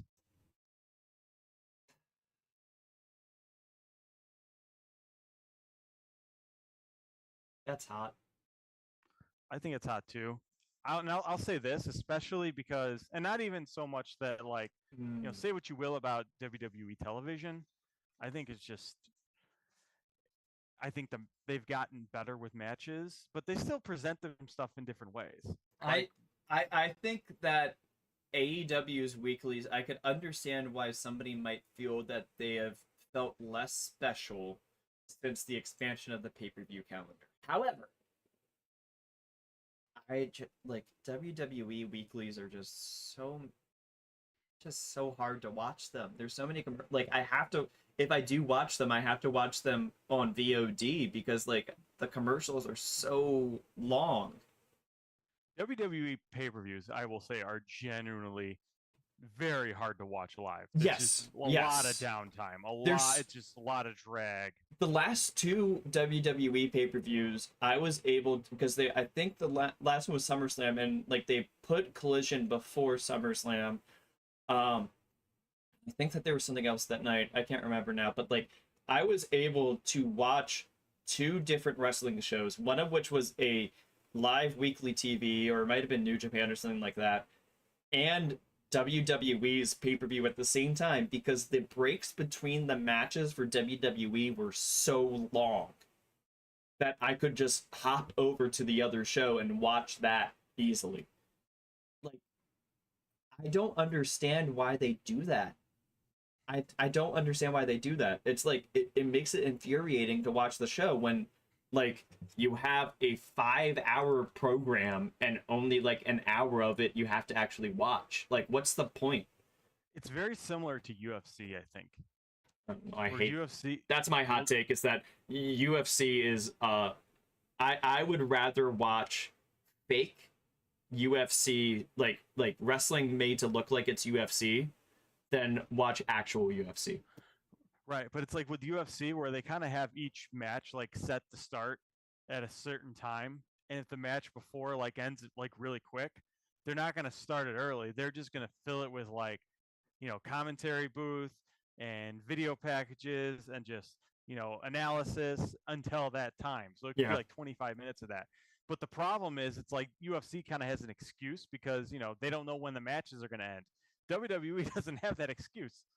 So it's like I think that they should maybe cut down on some of that a little bit.